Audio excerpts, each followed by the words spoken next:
Welcome to Chatsunami, a Scottish variety podcast that discusses topics from gaming and films to anime and general interest. Join me, your host, Satsunami, as well as the rest of our Chatsunami team for our takes on these very important pop culture topics. Sir, it's clearly a trap. I accept your bait! That happens 3 times in the film. Like, every time that general goes, don't do this one thing, he goes, do you know what I'm gonna do? That's exact. It does as well. She had the pointy teeth. What was that about? She looked like Bilbo when he wants the ring back. She did, didn't she? I just want the lightsaber one more time. Parasite says, no, you will get back into your office and work. No, says the man in Zoom. Trousers are for the working man. You're bursting into your hotel room. Honey, we need to go.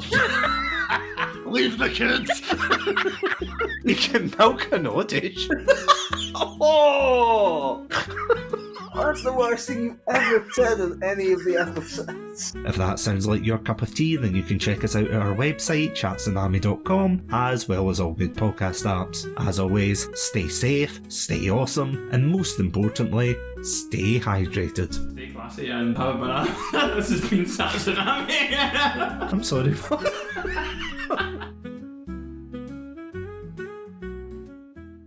Hello everybody and welcome to this very special episode of Chatsunami. My name's Satsunami and joining me after 100,000 plays, I cannot believe I'm saying that, is none other than the one and only co-host extraordinaire. It is Martin MacAlistair. Martin, welcome back. Thanks for having me. You must be so excited to hit 100,000 that you just called me a co-host. I've been graduated. I've finally been promoted. You know, I'm probably going to talk about this later, but, you know, obviously, we're friends, okay?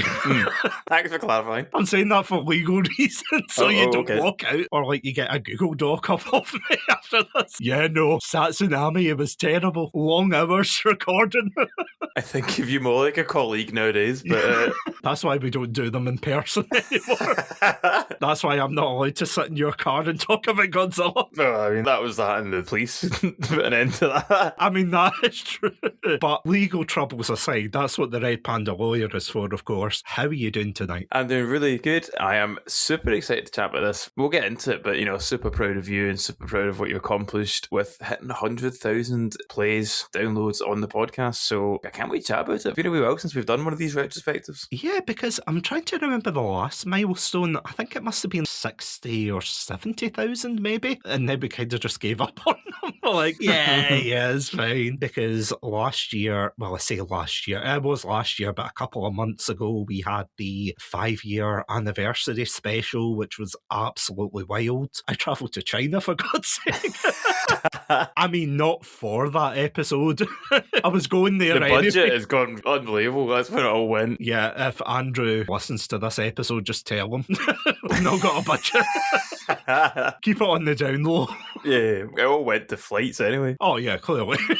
But yeah, so my partner and I, we went to China and I thought, you know what, it'd be really cool if we did the 5-year anniversary special there. And as you said, you, me and Andrew, we've done a number of special episodes, whether it be for a particular milestone, like the 100 and whatever episode. Because I think the first one Adam and I did, we did one for the 50th episode, and then I think we did one for the 100th episode. And then it kind of just rotated between you all. It's honestly been absolutely surreal to look at the numbers go up and up over the years. And yeah, this is year 5 of the podcast. Out of curiosity, and I'm not putting you on the spot here to say, did you think we would get this far?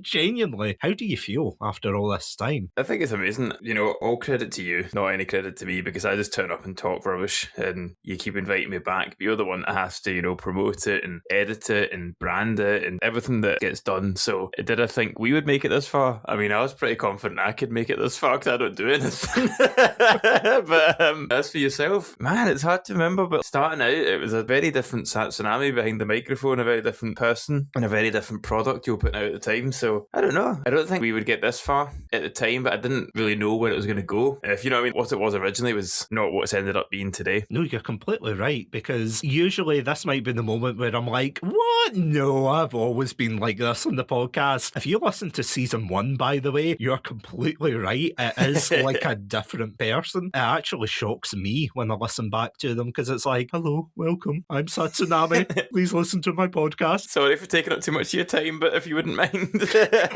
Whereas now I'm like, listen, you, I'm in your house.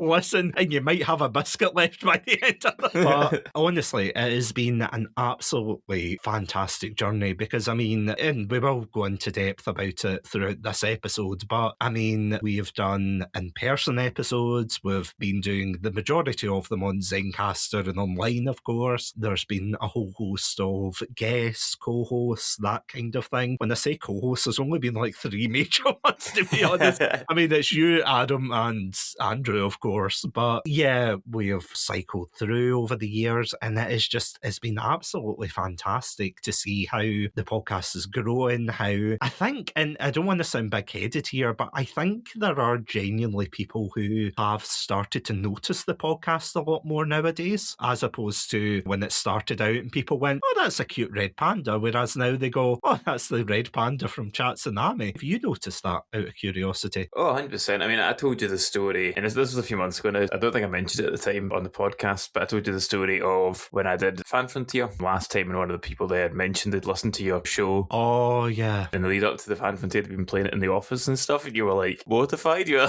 were completely embarrassed that me and someone else had been fanboying out about it. But yeah, that was like a completely unprompted one as well. You know what I mean? It was just someone was chatting to me about how they'd listened to me on that podcast. It wasn't like I was like, oh, have you heard of this? You know what I mean? It was just completely out of the blue. Someone had said it to me. I was like, that's when you know there's an extra level to that. You know what I mean? That's not the first time that's happened, would you believe? Well, I mean, playing it in public, yeah, that is probably the first time, but there's been 2 instances where people have decided to listen to the podcast and they've told me about it. One of them was my very good friend, Robotic Battle Toaster. He, of course, named himself that. It's not his parents. Mr. Robotic Battle Toaster is my dad's name. Please call me Toaster. But I remember when we first started talking, absolutely lovely chap. I mean, you've met him, of course, through our on hiatus podcast, the Stop, Drop and Roll Initiative D&D podcast. But he was saying how he started listening to Chatsunami while he was doing work around the house. And I was like, oh, that's amazing. Fantastic. I can't wait to hear what you think about it. What episode are you listening to? It was like episode 1, season 1. I was like, no, don't do it. Interstellar moment. You know, I keep making that joke. I'm banging the screen going, no, don't do it. And it was the same as well with another amazing person and Patreon, of course, of this podcast, Cryptic1991, who said that he was going to play them on his stream. And I was like, oh, that's amazing. Thank you. And then I went to listen to them. And of course, same thing. It was season 1 of Chatsunami. And I was like, oh no. I mean, if people enjoy season 1, honestly, more power to you. I think it's one of those, you know, when you listen to your early work, and I'm sure you'll be the same with wrestling as well, you know, you look at your early stuff and you think you've gotten so much better since when you began. Yeah, 100%. You know, you learn, you live and you learn, and you get better at your stuff, and everything you did once before seems so much worse in comparison, even though it's perfectly good. Because I have to say, and this is something that you and I were talking about before we came on tonight, but I feel as if nowadays, because it's been over 5 years now since we started the podcast, and I feel as if it is getting a lot harder to get noticed. You're very lucky that, although Chatsunami might not be famous, at least we've managed to get our hooks into the indie community, as it were, so that people say, oh, right, that's Chatsunami. But I feel as if, see, if we decided, oh, we're going to start a podcast without any recognition, without talking to anyone, would you say it'd be a lot harder nowadays? Oh, definitely. I think between, you know, we were chatting about different social medias being different, harder to use. Certainly my main social media is Instagram, and the algorithm's totally changed and how that works. I'm not saying you couldn't do it. Obviously, people have made themselves big, but it's a totally different game now compared to what we had to do at first. And then I think as well, a lot of the world's turned against podcasts in a way. Yeah. People know what I'm talking about. The public image of it has been poisoned a lot over the last few years, and I think being established is fine, but then trying to introduce a new podcast must be even more difficult now than it was then. Because not to go too deep into, shout out to Louis Theroux, by the way, for that documentary. Well, we're both thinking the same thing. That's good. Yeah, I watched that the other day. It's as good as it is horrifying, but you're completely right. It's those types of creators, and I use that so loosely that, again, I'm not going to name specific ones because they don't deserve the attention, but that way it's all the controversial takes and they all kind of read off the same hymn sheet, as it were, and you're completely right. When you're looking at podcasts nowadays, you're either going to think of big celebrity ones or the big controversial ones. It's a wee bit like Twitch streaming in a way, I suppose, because that was my perception going into it, because as many long-term listeners, and of course you'll know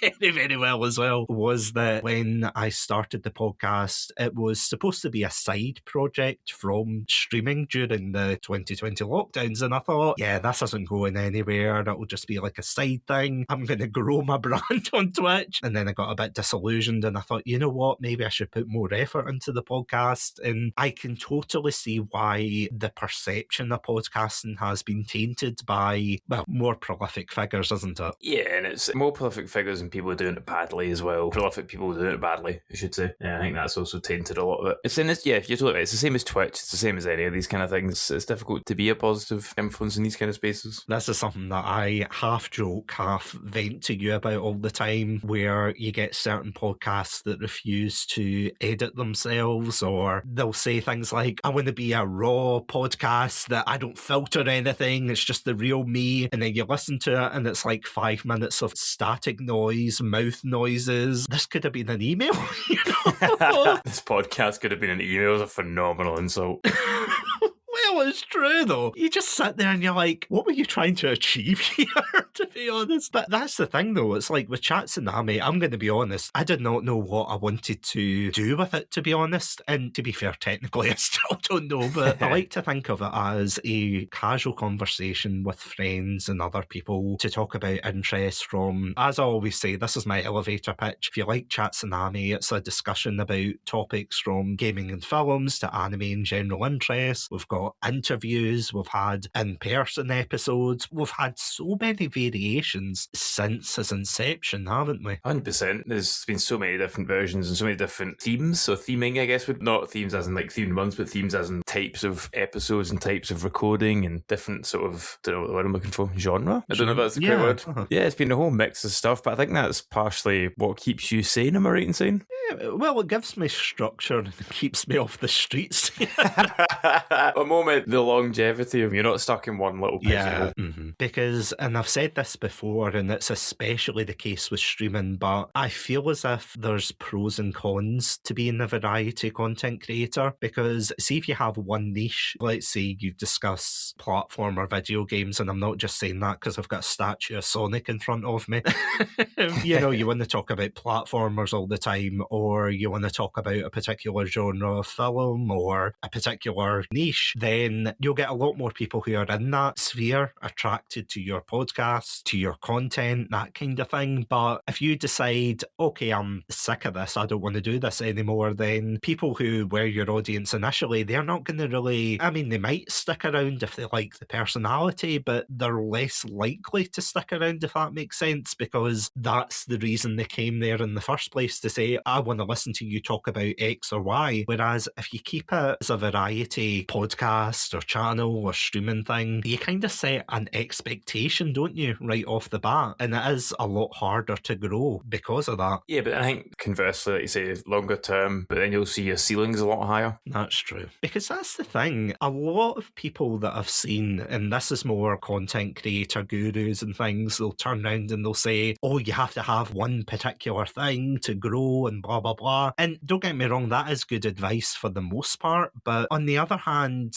I don't know if it's good advice to be saying, oh, you have to pigeonhole yourself when you see other people have done it, or rather, other people have diversified at the very beginning and they've managed to get success from it. And again, not everyone's going to be successful right off the bat, but I don't think there's one particular method that is going to fit everyone and it's not going to cause instant success. Oh, 100%. And I think, especially social media, in a lot of ways, is kind of like a casting call. Yeah. One day like something will just happen and you just kind of have to be there. Kind of comes down to like, yeah, if you just produce one kind of niche content, then maybe it will work out for you. But I think it's just as likely to be a wider content. It just depends on what you get up to and what you churn out and what you're able to produce as high quality. Unfortunately, yeah, it's a bit of a waiting game for some stuff, but that's just always been my view on it. If you get super niche, cool, but I don't know the long term of doing a podcast on just one subject. I think it would drive me insane. I think you would have gone insane long ago. Oh no, 100%, because I'm definitely one of these people that, and I mean, you've definitely noticed this with me as well, where for ages I'll be talking about a particular thing, whether that's Sonic, Resident Evil, whatever, and I'm like, oh, this is a great game, this is a great thing, and then a couple of weeks later I'm like, yeah, I'm done with that, what's next? Resident what, sorry?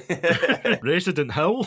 I haven't heard of it. But I mean, if people are successful talking about the same thing, you know, all power to them, but it's that repetition, and if you're locked into it, I can see why people get annoyed at it. I remember, and this is a callback, but there was a streamer I remember talking to, and his name was Captain Heart. I don't know if you remember him in the early days. Heart, yeah. Yeah, I remember that's what he was saying that he used to do. I think it was Team Fortress 2 or something on streams, and a lot of people were coming for that kind of content. They were like, oh, this is amazing, we love your stuff, and then eventually got bored of that and said, all right, I want to move on, I want to go to this and that. And he noticed that his audience were kind of dwindling because they were only there for the game. They weren't really there, no offence to him to say, oh, they weren't there for him, but you know, it's like when you build up an audience on one particular topic and then they change to another thing, you can expect a bit of a drop off. That's why whenever I do the podcast, I'm like, yes, it's a variety podcast. No, you're not going to get the same subject day in, day out, unless it's a theme month, which we will, of course, get onto. But yeah, I set the expectations of disappointment early.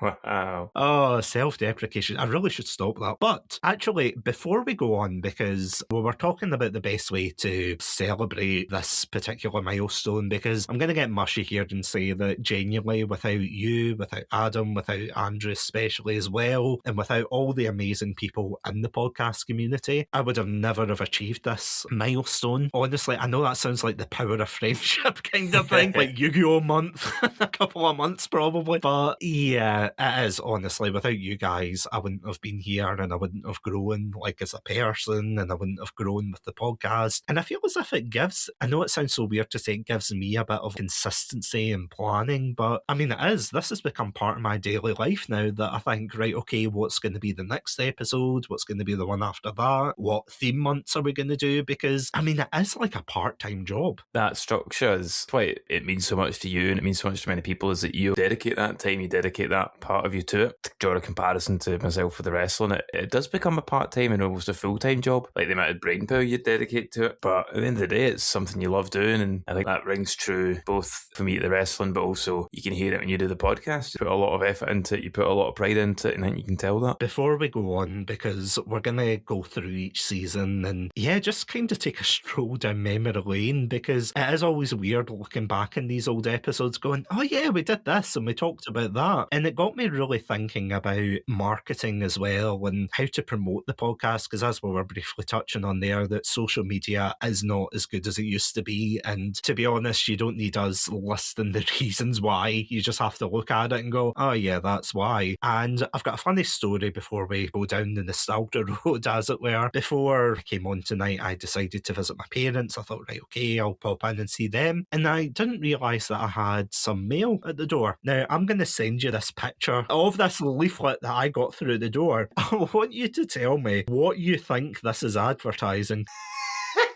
Oh my god. This looks like the cheapest romance novel, but like a romance novel for boys. I don't know how to explain it.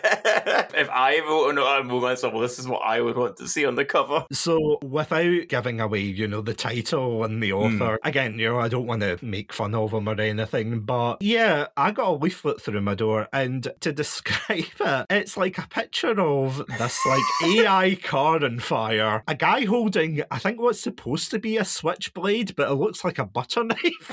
That's what I thought. I was like, man, he's making some good bread. Yeah, he's making that bread, yeah. I'm zooming in here. It's like, you know, Warhammer figures on a motorbike. You know, it's like the stereotypical guy in the jeans and the helmet, which is weird how he would wear a helmet. I thought these bikers were supposed to do wear helmets. No, safety first. Yeah, true.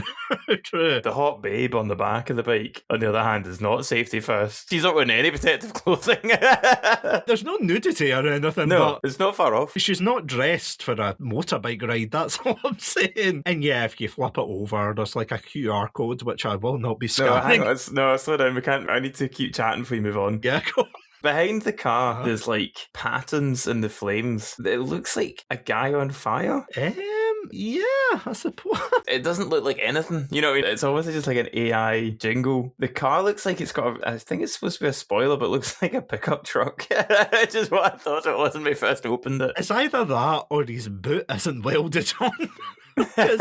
And well, on the subject of boot being welded on, my last part, the biker guy and also the biker girl, their shoes look like they're fused onto the motorbike just to kind of add to the bizarreness of it all. I think what's also really weird, and I've just noticed this, is that her leg is longer than his. So she must be a giant in comparison to this guy. And again, I'll tell you about Yeah, it off mic, so what are we looking at? And sorry, what actually is the point of all this? So essentially, it's somebody advertising their book. Oh, it's a book. Okay. Yeah, so it's a book. When you flip it over, and again, I'm not going to give too many details, but it's like a rebel without a cause who was arrested, does time and everything, comes out and tries to get his life back together. But there's all these things like Amazon said this was one of the best books ever, and oh, it was sold here. And I'm like, this is one of the weirdest things I've had through my door. I've had many weird things posted through my door, and this is up there as, huh? Excuse you? And that's the thing. What I'm asking is, do you think we should be doing that with the podcast? Just the AI generated pamphlets? I've never recommended the use of AI until right now. You should do this. But just the exact same graphic, but with the panda on it instead. Well, just photoshopped onto the guy and the girl. I don't get it. Don't get me wrong. I admire the drive, as it were, but If you Google this book, not really. Why? it was originally published in 2014. Really? Mm-hmm. Your man's been sitting on it for 12 years and then thought, you know what, today I've got these flyers. So, speaking about broken dreams and getting ostracised by my neighbours, shall we talk about the seasons of Chatsunami and seeing what went wrong?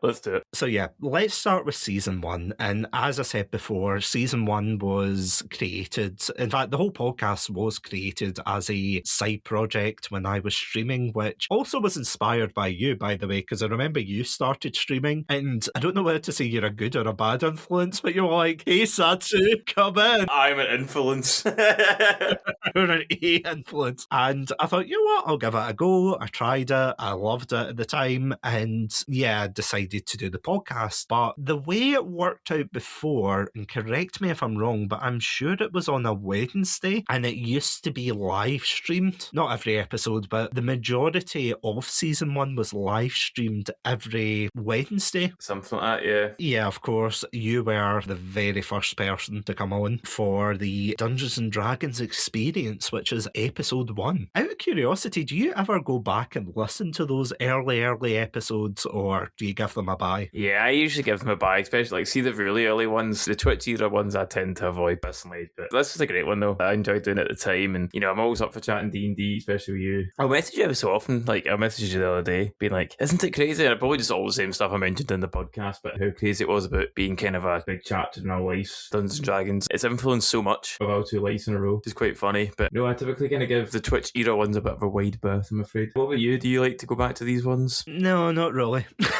Again, and I mean, I've said this to you, I've said it to Adam, and especially Andrew as well. We've all had the same conversation or the same variant of, oh God, I hated my first episode. And again, it's not because I think, oh, you did terrible, Martin, or Andrew or Adam did terrible on it. I think it's just because it was a relatively new thing that we were stepping into. And it's something that I do think that especially a lot of the people that I interview for the podcast, most of them have never been on on a podcast before, so I feel kind of a slight pressure to think, right, okay, this is the first podcast they're going to come on. Don't put them off podcasts for good here. So when we started, it was just going to be a casual conversation and everything. And I can't believe that after all this time, the very first episode has about 370 plays, which, to be honest, it is pretty impressive considering it's the very first episode. And if I'm honest, it's not, again, I don't think that's the fault of either you or me. I just think because it was the first time that we ever did podcasting, and especially that added pressure of doing it live as well at the time. Yeah, it was quite a mix, wasn't it? 100%. And there was quite a tricky balancing act you had to do at the time as well, which was like you're dealing with a live audience essentially. I know it's not in-person live, but as in people watching and people asking questions, tech problems happening on the fly, and you had to deal with a lot of things that we're quite lucky nowadays that we can kind of get away with a bit more with Zencaster. I know you still managed to edit things afterwards, but even still it was you're editing from Twitch. So no, it was a very different time in terms of what you were able to produce, a very different sort of atmosphere as well. I really enjoyed, we revisited Twitch streaming a while back for the cafe episodes, and I really enjoyed that, but it was a different vibe than what we kind of got up to. I'm just looking through some of the episodes. You had a lot of different guests on and stuff. It's just funny looking at all the different guests, all the different names of people we haven't seen for a long time. And then I'm just noticing, yeah, you spoke about Heavy Rain way back when. Oh, yeah. I had to revisit that at some point.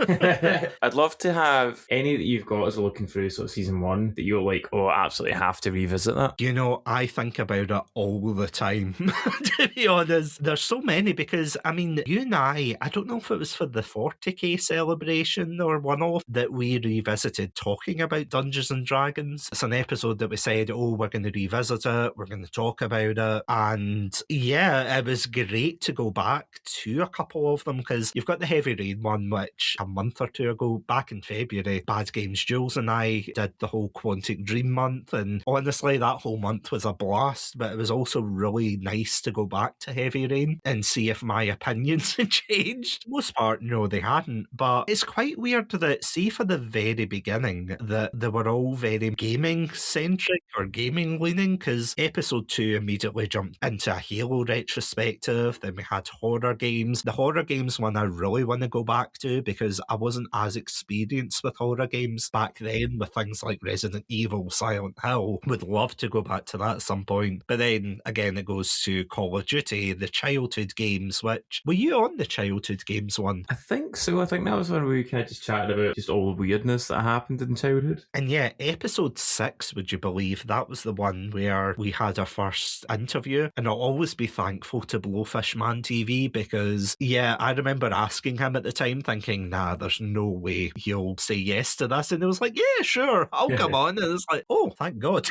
Thank God for that. As you said, we had Stubborn Zombie as well. The Blurry Show. My God, that is a blast from the past. Captain Heart. Honestly, there were just so many. And it was good to have that kind of mix, I think, at the time. We also had our first unofficial themed month. Have I ever told you about this? Go for it, now tell me. Maybe not theme month, but theme series, which was the JoJo's Bizarre Adventure one. Yeah, I was just looking at the thumbnails there. It's the first one to the custom thumbnail as well. To be fair, I don't know if that was season 4 or 5. I went to my good friend Ross Carlew and I was like, hey, do you want to draw a red panda as Jotaro?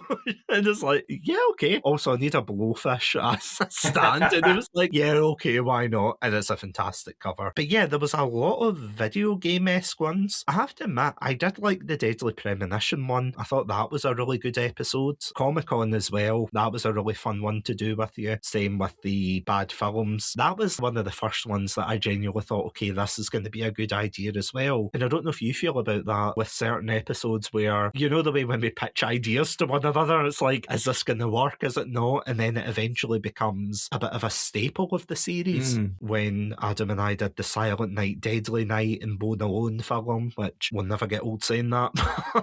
You know, that led on to Andrew and I doing bad films at Christmas, and I was going to say you and I did it, but I don't want to insult Red One.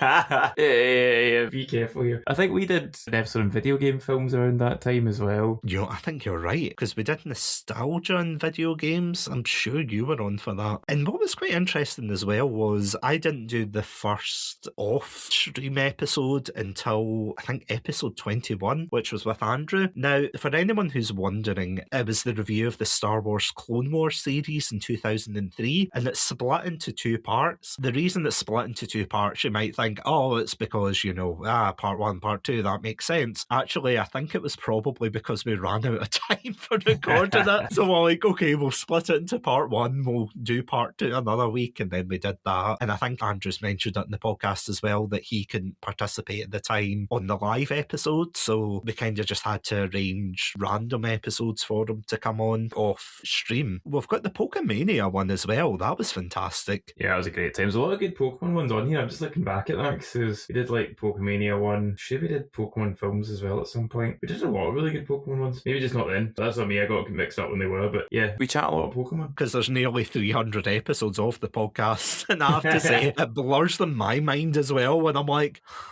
interesting. Yeah, we've got the Sonic 6 episode that I did with Super Shadow, and yeah, I interviewed him as well. Fantastic episode. The Birdemic one. There's the content creation one as well. I think I did that one with you. Yeah, I think it was kind of actually similar to kind of what we're doing just now. We just kind of like went back and looked over what we'd got up to and how we managed it. That'd be quite interesting, especially during that era of the world, how things might have changed since then. Oh, absolutely. And yeah, wrapping up with that, we've got the interview with Kitty Katie Faith and the Starship Troopers episode. Jesus, I completely forgot about that one. That was the one, I think I've said this story a million times, but that was the one where I went to visit Adam, within COVID guidelines, of course, but I went to visit him to watch the films with him so that we could record it at a later date. And long story short, we ended up eating each other's pizza by mistake, which you might think, oh yeah, that's easy to mistake, but I think he got like a veggie pizza and I got a barbecue chicken one. I don't know if that says more about me or the state of the films we were watching to be like, oh, this pizza doesn't have any chicken on it. This is the weirdest barbecue chicken pizza ever. So if we go to a vegan restaurant, just say it's a chicken barbecue. You won't know. This is the weirdest vegan chicken barbecue I've ever had. But then we had the 50th episode celebration, and something I've noticed as well is a lot of the titles for these episodes are really boring. They're very blunt and to the point. It's like, right, this episode, Starship Troopers, this one, Heavy Rain. There's not really any variety, is there? No, you've not quite nailed the talking points yet. No, absolutely not. Actually, fun fact, do you know why each season is 50 episodes? No idea. Tell me. When we got to the 50th episode for Chatsunami, I remember Adam saying that he couldn't keep up with the schedule anymore just because of real life commitments, and he was like, oh, we can move it to another day. And I was like, yeah, no, why don't we just start recording it off stream instead? Which, again, I feel as if that's when the podcast started to pick up a bit. Not that season 1's bad by any means, but I just feel as if it's got a kind of rustic charm to it, if that makes sense. Love that. There's a couple of good episodes, don't get me wrong, but I think between my editing, which I really don't like in season 1, because I remember you advising, oh, leave a couple of ums and ahs and things like that in, and I think I just left in the wrong ums and ahs in, because I listened back to it and I'm like, yeah, that's on me. I should have just cut this, cut that. And I've become a lot more strict as the podcast is going on, but that was a fun time. But yeah, that's the reason why it's 50 episode seasons. I've always thought about maybe cutting down as the podcast goes on, but yeah, that's the reason why it's 50 a season, which is absolutely wild, isn't it? Yeah, it's like a whole year per season. Like, what was it? Because it's usually do 4 weeks off. So Yeah. you're covering a year and a bit every season. So what's this now? Like 6 years you've been going? Well, this will be the 6th year we're going into, yeah. It's Madness. crazy. So then that brings us on to season 2, where I think we were starting to get a lot more relaxed with one another, because we kicked off with the Cornetto trilogy. We also had our first episode of Chatsunami, which was the anime sub-series. And I'm sorry, but I love a good pun.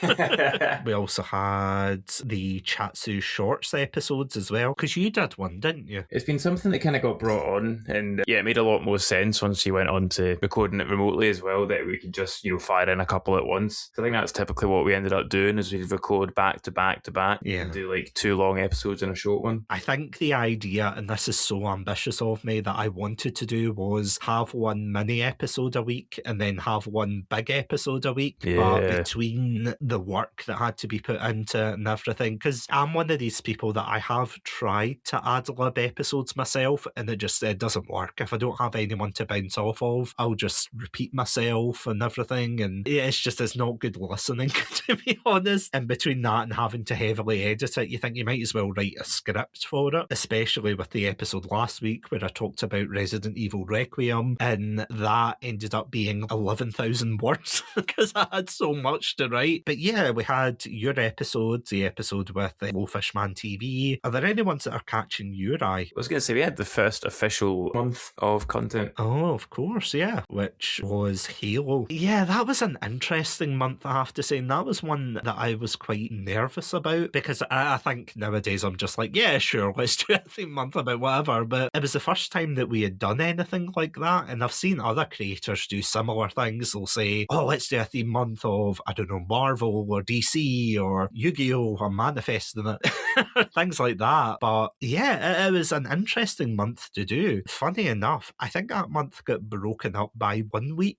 because, yeah, that is crazy. Season 2 was one of the only times that I wasn't present for an episode because I was away with my family to the Isles of Orkney. So Adam and Andrew recorded an episode on Princess Mononoke without me. And that was interesting, editing that all the way up in Orkney, being like, this is so weird. I'm not on this episode. And then we had to wait until the week after to do it. Fun episode though. I think what was good about this season as well was there was a lot more deep dive episodes, like what defines the maturity of a game, because you were on that one as well, weren't you? Yeah, I was just looking at that and I was just thinking about the topics kind of start to get a bit more in depth and a lot more interesting as opposed to just, here's the name of a film. We're actually trying to understand a bit more into what we're doing and trying to find parallels in games and movies and stuff, which is really interesting. There's a lot of things that, like, just being as I'm scrolling here, not to go too far off, obviously got the different months coming up as well for like Sonic, but there was like, oh, what's the best season of The Simpsons, and have open world games reached a limit, and questions like sort of open-ended stuff and just kind of chatting about it. I think that's a fun one that kind of became a bit more of a staple as opposed to what we did originally, which was just let's talk about a game for 90 minutes. I mean, you're not wrong, to be honest, because I feel as if, at least in season 2, that we were getting our kind of footing in the formatting of it, especially with Sonic Month. I was wondering how we were going to split it up and everything, but instead of saying, oh, let's talk about Game A, Game B, we split it up into the retro age, the dark age, the modern age, and we've actually got, although it's probably a terrible episode for audio only, but remember we did the OC contest? I just spotted that literally as you were saying. Yeah. We did indeed. Which is still a great episode, but it's been so long since I've listened. And that's the thing, I can't exactly take it out the month because it's episode 31 of season 2. I'm like, oh, sugar. But yeah, we kind of framed it around more of a question. Oh, sorry, Sansa, you're actually getting mistaken here. It's like Craigie C that does most of these episodes. Oh, of course, my bad. Why is he not on this episode? Unbelievable. Terrible. Can't hire the co-hosts these days. That's why you had to step up. Yeah, that's why I replaced his voice and stepped in. Again, we had a lot more interview episodes as well. We had Suzuki, BGE. We had the first appearance of Wisteria Moth, which, get used to that name because she returned several times and actually took the record for the most listened to episode of Chatsunami. Absolutely wild. We had the interview with London Rose, Noobtunes, Naff Gaines as well. Honestly, these are all names I'm like, Jesus, I can't believe it. Yeah, the Book of Boba Fett. And see, this period, I know this sounds so weird to fixate on, but this whole period with episodes like What Remains of Edith Finch, Kind Words, The Beauty of To the Moon, they're some of my favourite episodes just purely because of how in depth we got into the topic. It was kind of the first time where I felt as if we weren't just saying, oh, I like this game because of X, or oh, I didn't like it because of Y. And again, I don't think season 1 was that stilted, as facetious as I'm being, but I feel as if that was definitely a period where we were finding our voice to be like, this is why it's good. Why do we think that this is so impactful? And I feel as if season 2 was definitely when we were getting into more deeper topics. My interview with the content creator Glitter Kitty 1, we talk about a lot of things about harassment in the content creation sphere and her work as well with music and whatnot. And it was like one of those episodes you listen back to it and you're like, these are just some amazing points that are being made. And it made me realise that the podcast, although although it can be silly, it also has that seriousness to it, if that makes sense. Yeah, 100%. And I actually think, if anything, that might be one of the major benefits of leaving Twitch when you did as well, and that you were able to kind of make this much more relaxed atmosphere, and you don't have to perform in the same way if you do when you're live or somewhere. So we were able to kind of drill into more serious topics, more in-depth stuff. Yeah, like the episodes you kind of mentioned there. And as I was saying, they get more of these like deep dive into questions and theming as well. And I think a lot of that's just to do with creating a more relaxed atmosphere. Because I can't remember if this is a season where I had to start using disclaimers and things, where I'm like, yeah, this episode is probably going to be a bit depressing. Please hold on to your hats here. Like the Paper Please episode and the Return to the Obra Dinn. Maybe not so much for the Return to the Obra Dinn, but the Papers, Please one was really heavy to talk about. We also had the interview with Searching the Sun, Bad Games Jules as well, which honestly is actually amazing how I interviewed her all the way back in season 2, and then she didn't come back until the Resident Evil month for Revelations 1 and 2, and then the David Cage month. It's a bit like, you know that scene out of Halo where it's like, wake me if you need me. It's like, I need to talk about David Cage. I'm in. And yeah, it's amazing how, yeah, we capped it off with the 100 episode special, which again, that's such a boring title. Yeah, well, what about 100 episodes? Literally, that's the title of a 100th episode special. I'm like, Satsu, you boring bugger. Actually, this is something that I started doing as well that I really wish I'd done in season 1 as well, and that is the best of episodes. So I would take 4 episodes of the podcast and then I would just rerun them, just so there was something coming out constantly, even if you and I were taking a break. But then that also led to one of the first experimental episodes for season 3. Do you remember this? No, I'm not sure. One of the Minion variety. Oh, yeah, I was looking at this and I was like, did that open season 3 or is it on the side? So it's on the side, and do you want to know the reason why? It was too good to put in season 3. You would have had to feature it on the best of. Well, that too. It's because I think Adam and I had agreed to do Terminator month, right? Oh, I'm getting politicked out my spot, is that? I'm not saying it's a coup. I guess it. It's fine. But it was like, how do I kick off Terminator month with the Minions? So it was like me sweating in the background going, do I release this episode now or not? And I thought the people have to hear it. But yeah, season 3, I would say personally is one of my favourite seasons. I don't know about you, and I'm not going to say like I don't know about you as in off the top of your head, but scrolling through, you know, we had Terminator month. We actually had one of the very first episodes to reach over 500 plays, and it's actually at 581 plays as of this episode, and that is the review of the anime Love, Chunibyo and Other Delusions, which I did with our friend of the channel, Bonko the Sane. That episode will always baffle me, and again, not because I think it's a bad episode. I thought it was a really good episode. I thought we got into some really deep themes and there was a lot of interesting discussions. But do you ever feel that way when you're looking at this list thinking, why do certain episodes get more attention? Oh, definitely. That's one that leaps out at me, definitely, because I'm not like a big anime guy, but that's one that I was like, I have no knowledge of that show. Yeah, it seemed to transcend almost all other episodes that you did at the time. And honestly, up until the K-pop Demon Hunters episode, that was at the top, genuinely. It was the first one to get to 300 plays, then 400, 500, and now it's on its way to go to 600. And I remember looking at the K-pop Demon Hunters one just go up and up and up, and I thought, yeah, it'll do good, but there's no way that it's gonna supersede that one. And I remember I was on holiday and I kept checking my phone and I was like, holy hell. It's still going. It was, and we will get into that when we get into season 5, but yeah, it's just it's absolutely crazy how successful that one was. Living in the Pokemon world as well. I was going to say, there's a couple of new themes start coming out in season 3, and the Living in the Blank World ones Yeah. are definitely one of my favourites that you've kept on. Oh, I love it. And I think that is the thing with a lot of these episodes, that if the first episode isn't good, then I probably won't go back to it. But I don't think there's any series that I've done that with. You know, with Andrew and I, we've done the first and last series. We've done the Living in the X world, the theme months as well, the Chatsunami and whatnot, which I think came season 4 or 5, I want to say. Yeah, that Living in the Pokemon world. I think because it was just so funny funny and bizarre and out there, I thought we have to talk about it. But with other things, like you and I did the Mario one as well. I've done a Sonic one. There was the Legends of Zelda one. A Warhammer 40k one as well, which was just surreal. This also was the season where we started doing commentary tracks, would you believe? Oh, yeah. Oh, I know.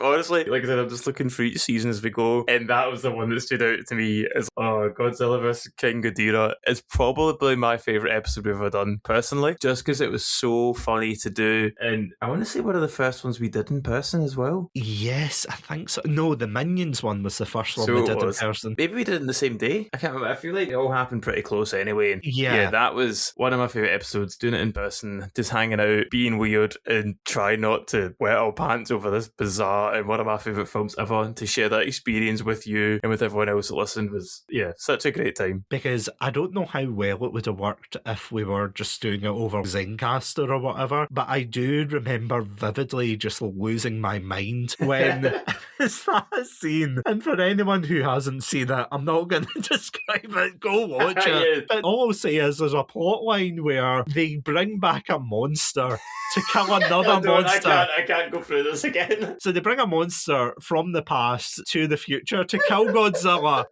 But then Godzilla kills that monster. And then they bring the monster back. And they end up roboticizing it. And they bring the monster back. And it's like, there are so many options that they could have gone for. It's so good. This is the hell they died.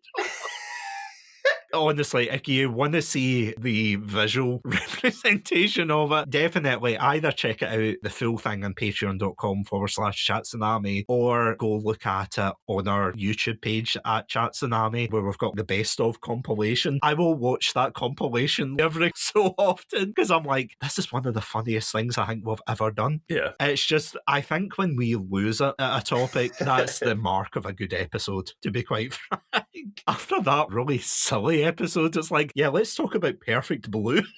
An unbelievable switch in topic there. Because Perfect Blue, I genuinely think that is, in terms of seriousness, it's one of the best episodes that Andrew and I have done together, but that was also one of the episodes that we had to re-record, because I remember we recorded it and then I listened back to it and it's just the audio quality wasn't that great, and I thought, you know what, either I can put it out and then live with it for the rest of my days, or we can redo it. And fortunately he was all on board to redo it, and once we did it, it's been one of the best episodes, and it was 460 plays as of this episode. But of course then that goes on to the Pokemon tier list. Did we do Generation 2 and 3?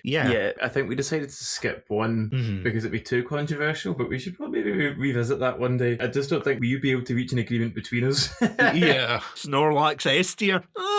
Maybe. Whoa. Nah, I'm joking. For legal reasons, that's a joke. Actually, speaking of that, these are all your episodes.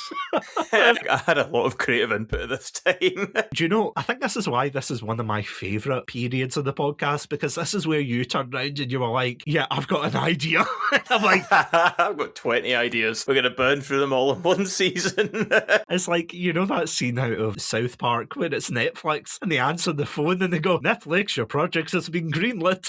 It's like, I think that's me with the podcast. It's like, yep, your idea's greenlit. I haven't told you what it is yet. Oh, it doesn't matter. It's going to be great. Because, you've got the Minions one. There is the King Ghidorah one, of course, which was amazing. After that, we had the Pokemon tier list for Generations 2 and 3. Then there's the 2-year anniversary special that you and I did in the same room as well. That's the period where I also got to take part in the Scottish collaboration. Yeah, it was really cool. That was a really great event. I think that was organised by Dawn from the Scottish Murders podcast, and her podcast is absolutely fantastic. Like, seriously, definitely check it out. But our conversation was really, really good, because I did an episode with her, and then it was like after, I'm like, do you want to just flop it over? And she's like, yeah, sure. And I got some really invaluable insight into the world of true crime podcasting and things, and it really helped me to broaden my horizon for these types of episodes. But that was a great one. And then that also leads on to the Christmas Christmas episodes, which I feel as if that was... Oh my God, was that season 3? The Muppets Christmas Carol? I was just looking at that, I was like, I don't remember it being that long ago. Oh my God, oh, that's depressing.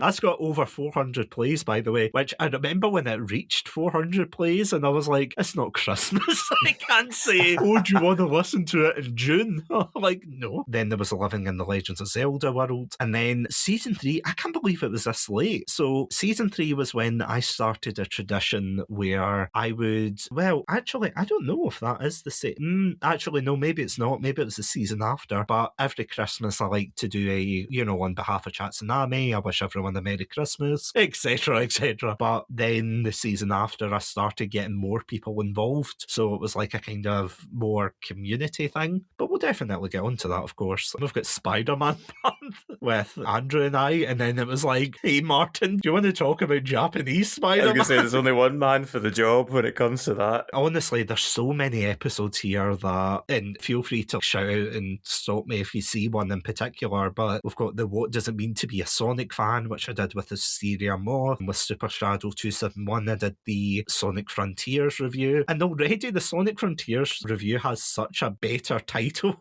Did Sonic Frontiers live up to the hype? And then the Beauty of Firewatch I did with Jess from the Opinionated Lushes. Love that episode. Genuinely, I don't know if you've listened to it. And again, that's no pressure to be like, have you, Martin? That was amazing. Same with the As Dusk Falls review with Dan from Casting Views. There's a lot of just amazing episodes in this period, isn't there? 100%. And we were very lucky and quite blessed to have so many people that came on the show as well, so many different guests and stuff to lend their opinions. Obviously, I would love to say that I'm the anchor that keeps the show in a good place, but I'm obviously not. It's having the opinions of lots of different people that really help the show, and I think this is a great sort of run of different people, different ideas, different opinions. There's so much going on this season. I think it's genuinely one of the best when you look back at it, all the way up to you did a music episode with Valentine Spindler a few weeks later after that stuff, and it's like, there's so much going on here that it's so cool to look back at. Funny enough, that whole episode was completely by chance, because I was talking with a friend who turned around and went, hey, I've got this friend who's a musician, and I've also told them you've got a podcast. Anyway, here's our contact detail. And I'm like, what the hell are you doing? But it was a fantastic episode, and she was really lovely to talk to, which, to be honest, is the central theme for a lot of these episodes, is like, they're all lovely people. And yeah, as you said, there's so much variety. There's the 40k reasons not to live in the 40k universe, the anime tropes episode, review it yourself interview, the Sea Beast one, which I have to say, and I'm not saying it's a bad episode because it's got over 400 plays, but I always forget about that episode. But I think it's because I forget about the film itself, and I go, wait, why do I know that name? And I'm like, oh yeah.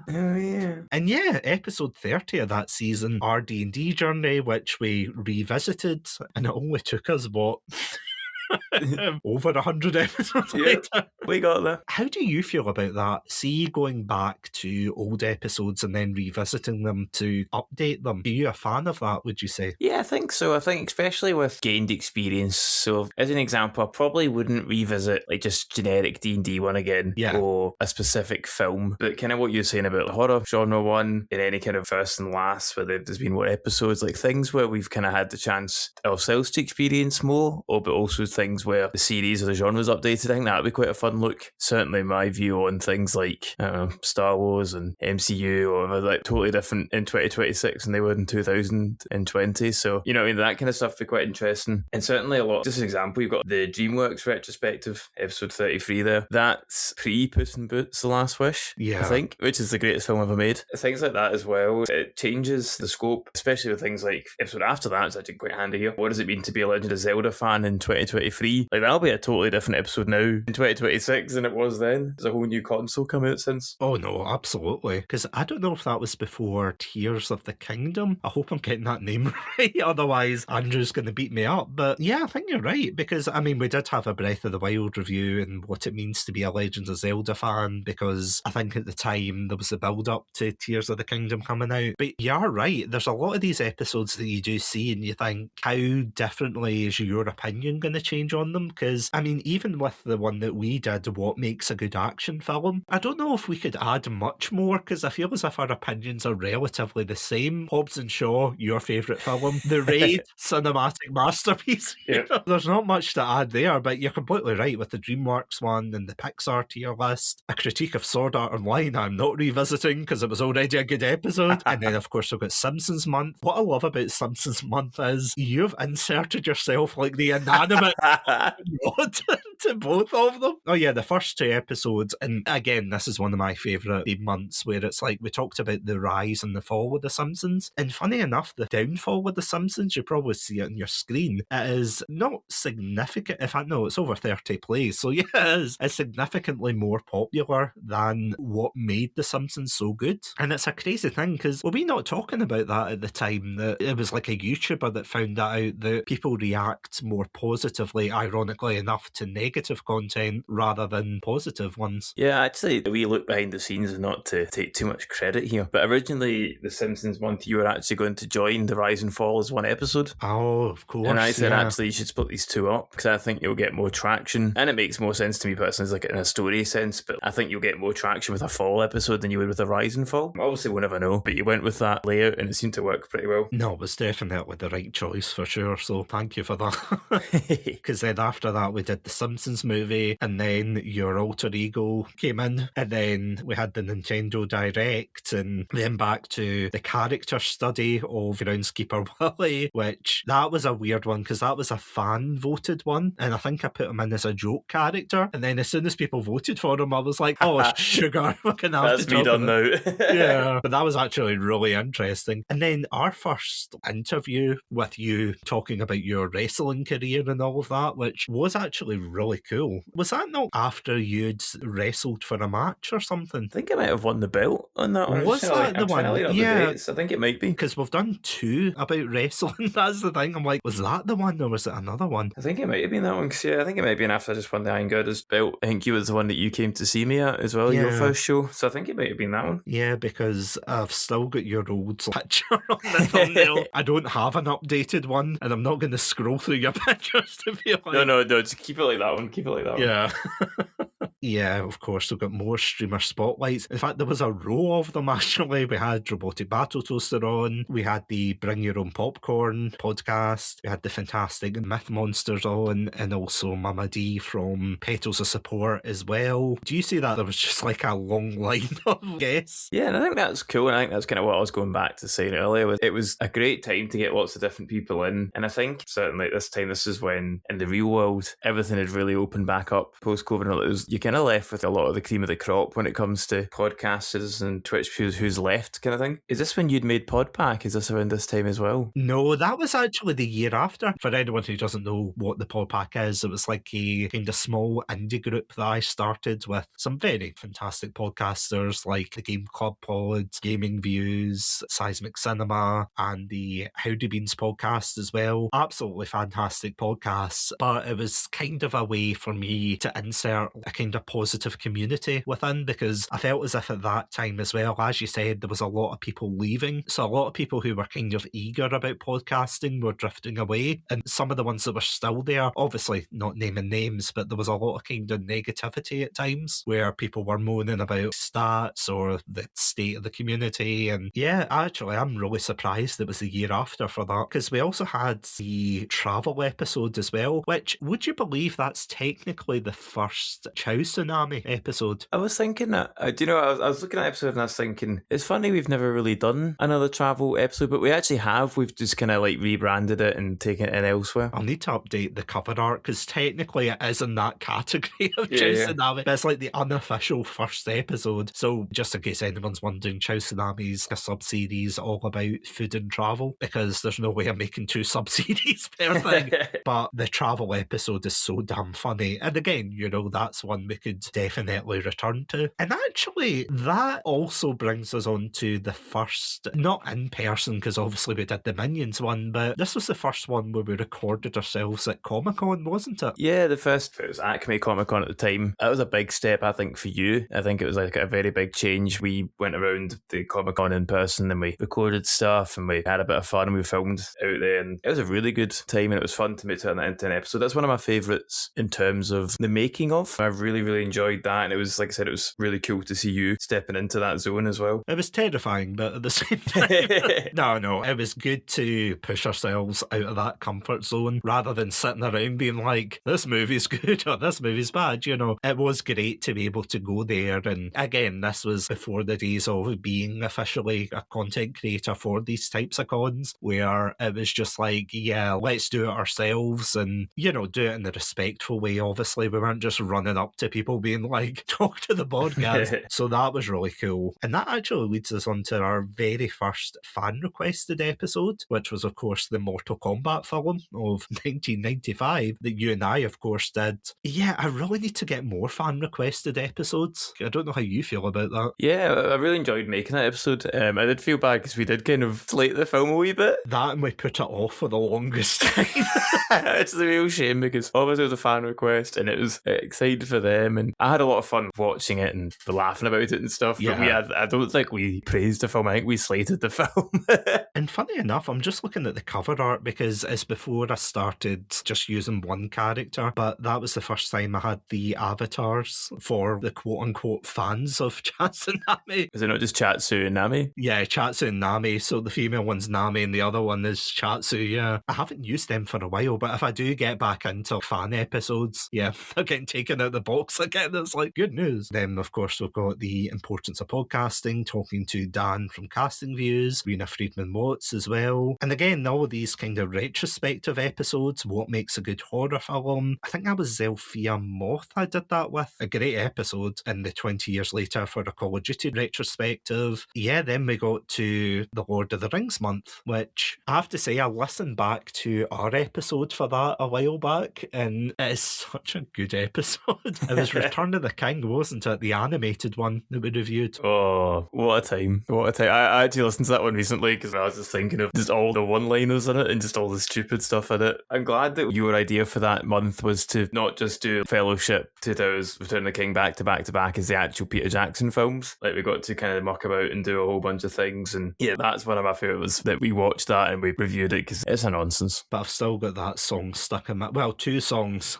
When There's a Will. There's a whip. No, there's that one, and then there's Frodo of the Nine Fingers, which I still think is terrible because it's like he did so much more. But again, listen to that episode. That is fantastic. We've got a 3-year anniversary episode at that time as well. Jeez, oh. See these Chatsu Shorts ones? I don't know if you've ever listened to them, but it's when Doctor Who returned and they did 3 back-to-back specials every week. Yeah. And these episodes, I gave my initial thoughts on them, and they were supposed to just be like fun bonus episodes, but I didn't really have any scripts for them. Personally, I'm not a fan of them, these episodes, just because I prefer having a script if I'm going to do it on my own, or having proper filled out notes that I can return to. But for that, it was kind of, again, it was just to give it a go and everything. But then, of course, that brought us on to Christmas time. We had the review of Noel, the Hallmark films one, which was fantastic, and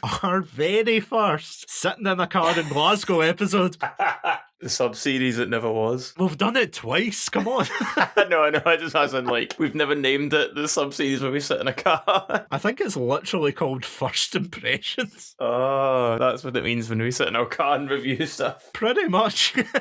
Because there was a lot of really good Christmas episodes at that time. I don't know why this wasn't a proper episode for First Impressions. In fact, no, I'll tell you why. Because I think I was really worried about the quality with because I had the DJI mics. Yeah, it was the first time we'd really properly used them. Like, I know we did a wee bit with the Comic-Con episode, but I think this was the first time we properly sat down and tried to make an actual episode. Yeah, that's true. And then after that, we had the Santa Claus episode. And again, this is what I was saying before, where I got everybody, well, who wanted to take part to send in a Christmas message and say, wish you all a Merry Christmas. And that's been a staple of the series ever since. And then I think it was Andrew and I that did the 40k plays one. And then, yeah, that leads us into, we are in season 4, aren't we? That's about to say that, yeah. We've jumped into season 4 without much fanfare. Yeah, sorry, season 4 started at Mortal Kombat.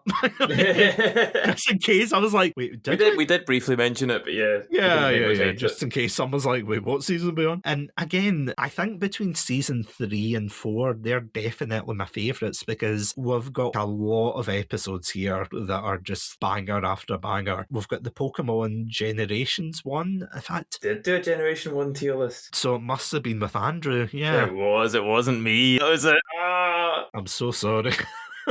No, that's probably best for both of our sandies. Yeah, that's right. The Art of Making a Bad Film. Oh, that was a great one. Do you remember that one? Yeah, that was a lot of fun. I really... That was one of the most I've ever came with notes for an episode. I had pages of notes. I could probably go find them, but I genuinely had pages upon pages of notes written up for this one. So good. And then speaking of good, we've got the first episode of Stop, Drop and Roll Initiative, where it was yourself as the game master. It was me, Andrew, Robotic Battle Toaster, doing just a D&D campaign, wasn't it? Yeah, I actually need to go back and dig those notes out because I want to start playing D&D again. I might steal a couple of things from that. Yeah, because I think they're on the back burner.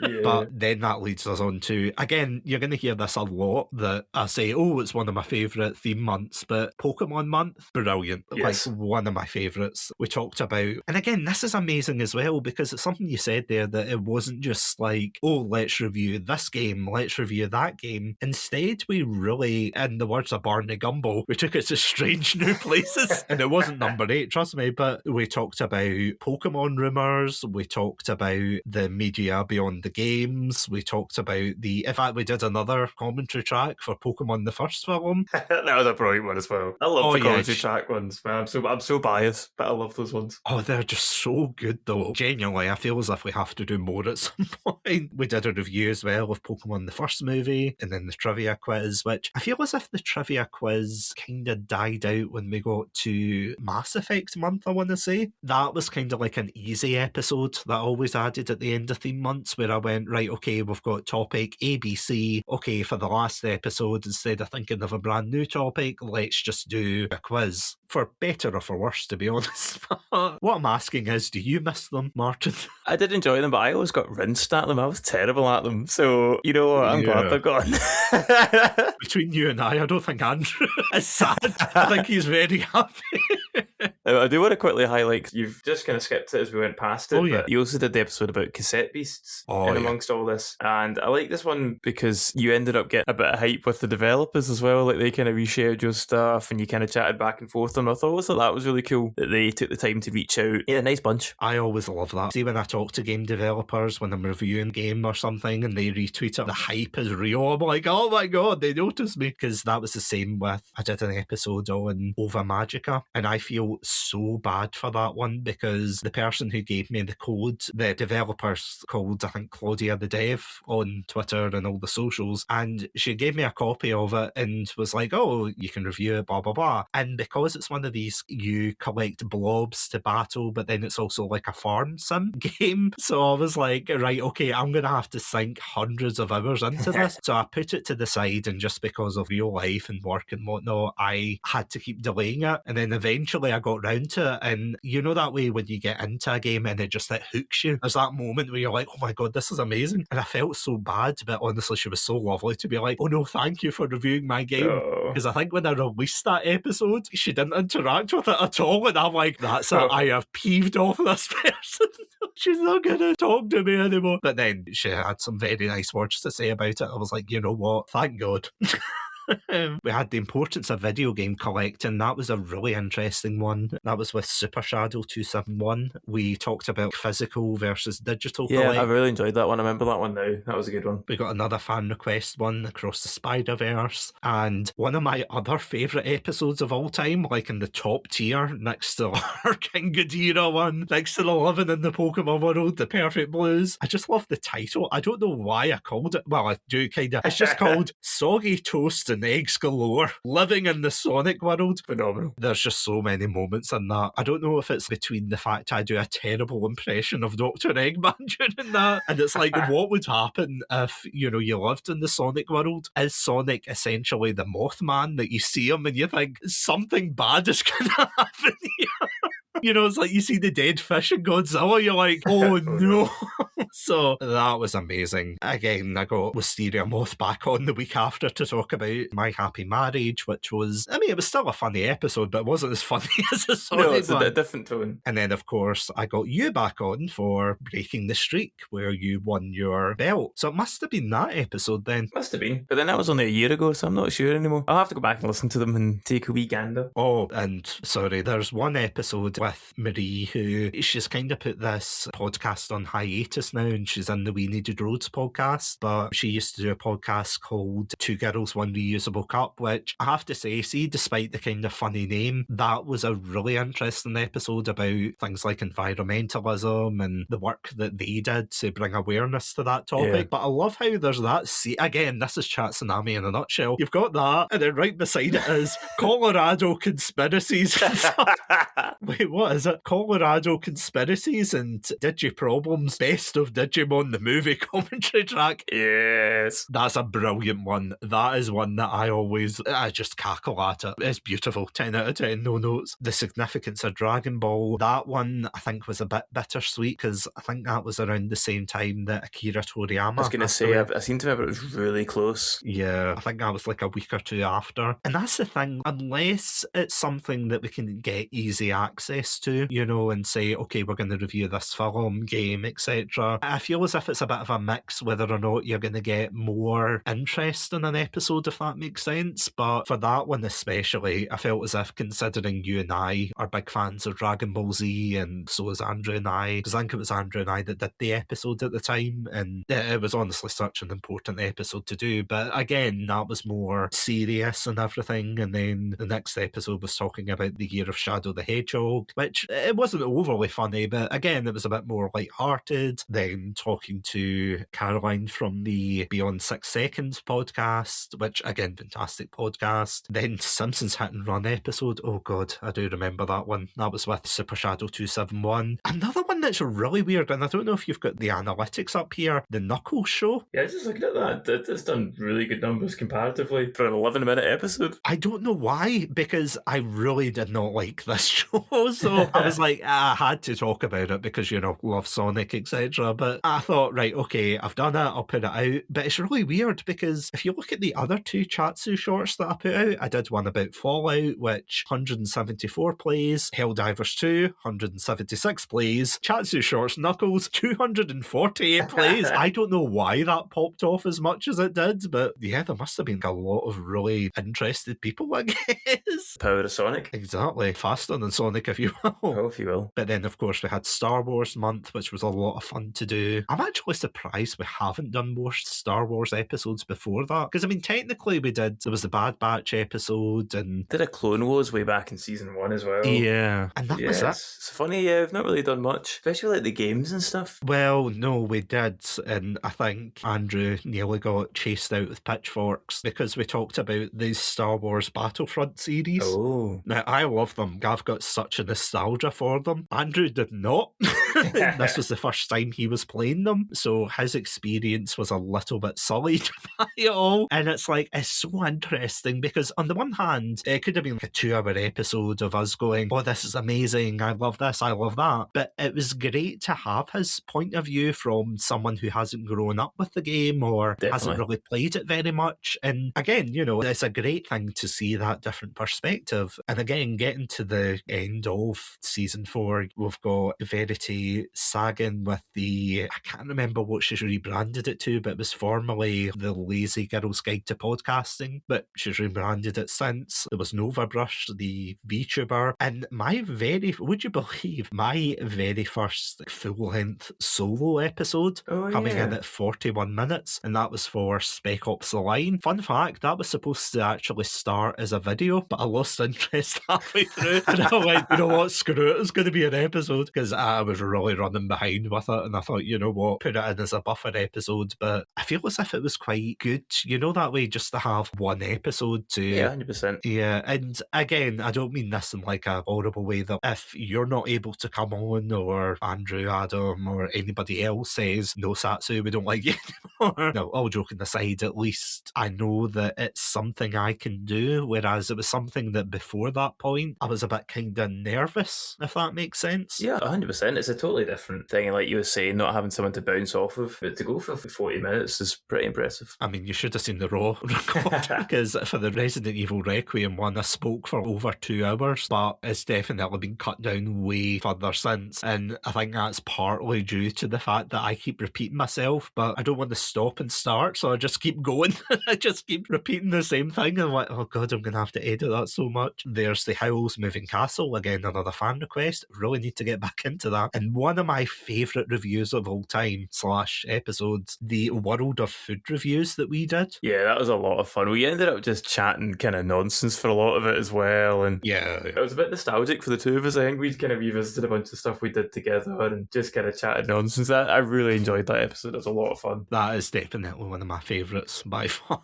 And then, of course, we went to what makes a great animated abridged series with Andrew, back to Wisteria Moth for what makes a great Sonic soundtrack, where I think it was, over an hour of just us going, this soundtrack's amazing, go listen to it. One of my personal favourite interviews was the interview with the YouTuber Merk Keiki, who I have to say, this is one of my least expected guests on the show, because I remember messaging her thinking, you know, very popular YouTuber, does a lot of amazing video essays and things. There's no way, you know, this person's going to say yes. And then I got the reply being like, yeah, sure, you know, I love podcasts, let's do it. It was such a great conversation. You've probably noticed that as well in the early episodes, that I used to have a bit of like a skeleton structure to say, oh, what's the reason behind your name? Why do you do this? You know, it was all kind of the same questions, whereas although I kind of have a similar thing now, I'll just let the conversation flow a bit better, and then I feel as if guests seem to be more receptive to that, if that makes sense. Yeah, 100%. It'll be a lot more relaxed, and you as an interviewer as well, you're a lot more relaxed. I think that helps bring people in and gets more out of them. And then, of course, for the finale of season 4, we had Mass Effect month, which I'm not going to lie, not only was this the first Podpack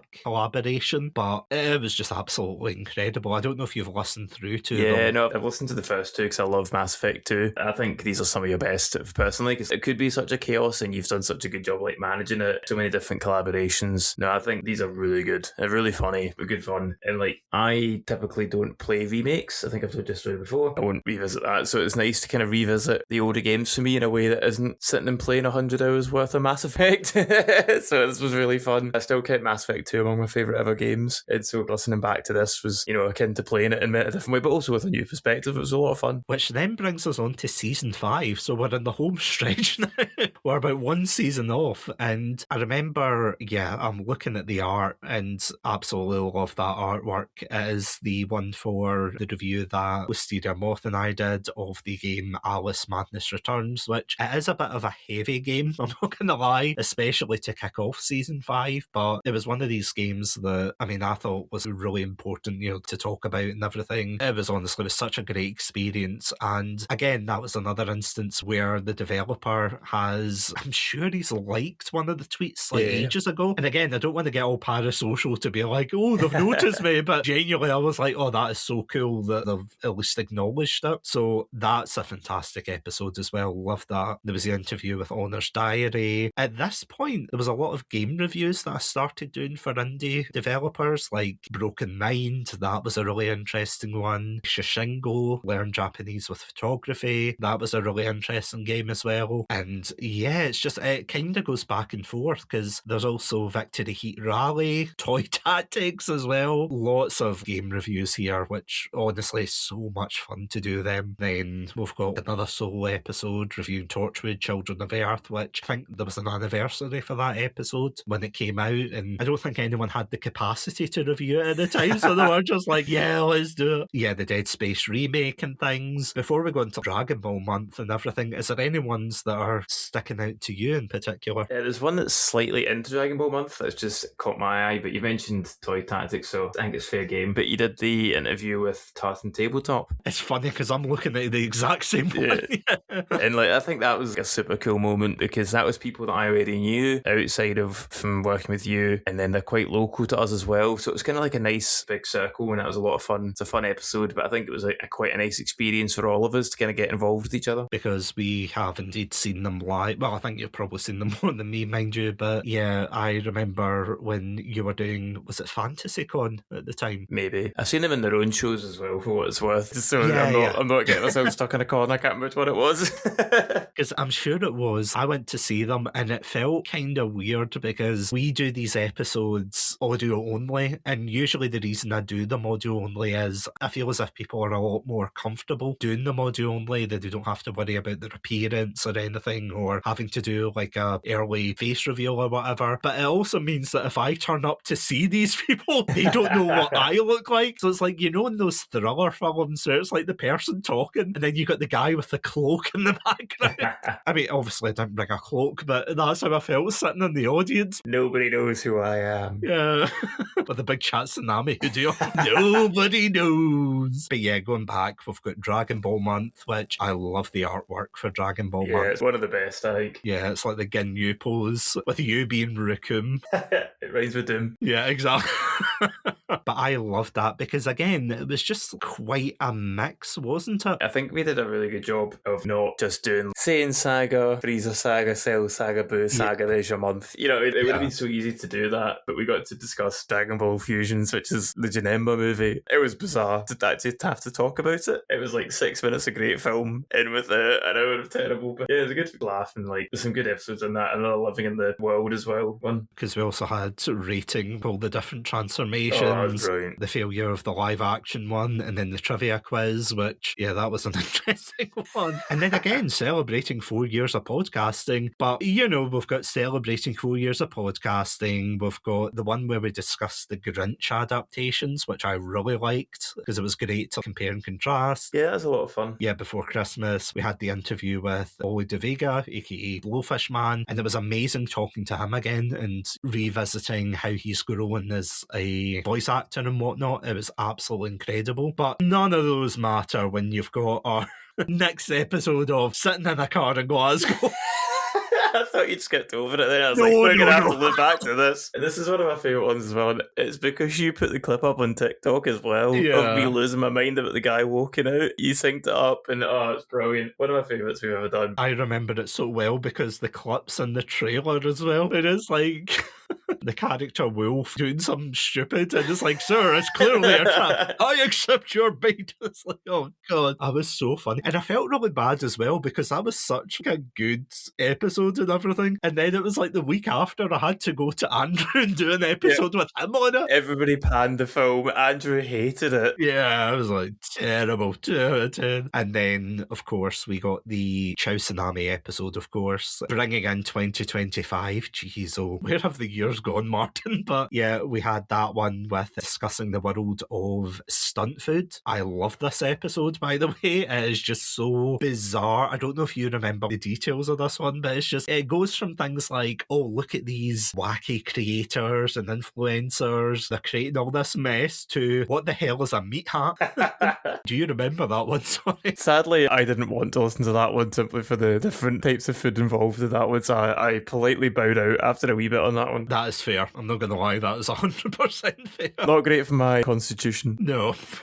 But then, of course, we've got 4 interviews in a row, which, again, these are amazing people. We've got Cindy from the Hypno Wellness podcast talking about the world of hypnotism and whatnot. That was really interesting. We have Marianne, who is a fantastic true crime content creator. He does the Cold Case Kansas podcast. Then we had Neil from the We Need Roads podcast talking about his time as a editor. And then one of the weirder ones, I have to admit, although he's such a nice guy, was the person who ran the Out of Context Pokemon Twitter page. Yeah, that was a brilliant one. So I remember you messaged me at the time, like, I'm going to ask them to be on the show. And I was like, yeah, brilliant. Again, you know, I started talking to them and I was just like, oh yeah, do you want to come on the podcast and everything? And the guy, his name's Kazuhira, he was like, yeah, sure. And I was like, oh, I didn't expect to get this far. I'm not going to lie. But that was a fantastic interview because, again, I love just getting people on from different backgrounds because because don't get me wrong, the more the merrier if they're from podcasting or streaming or whatnot, but it's just great to get that variety in there. Of course, after that, we had 2 back-to-back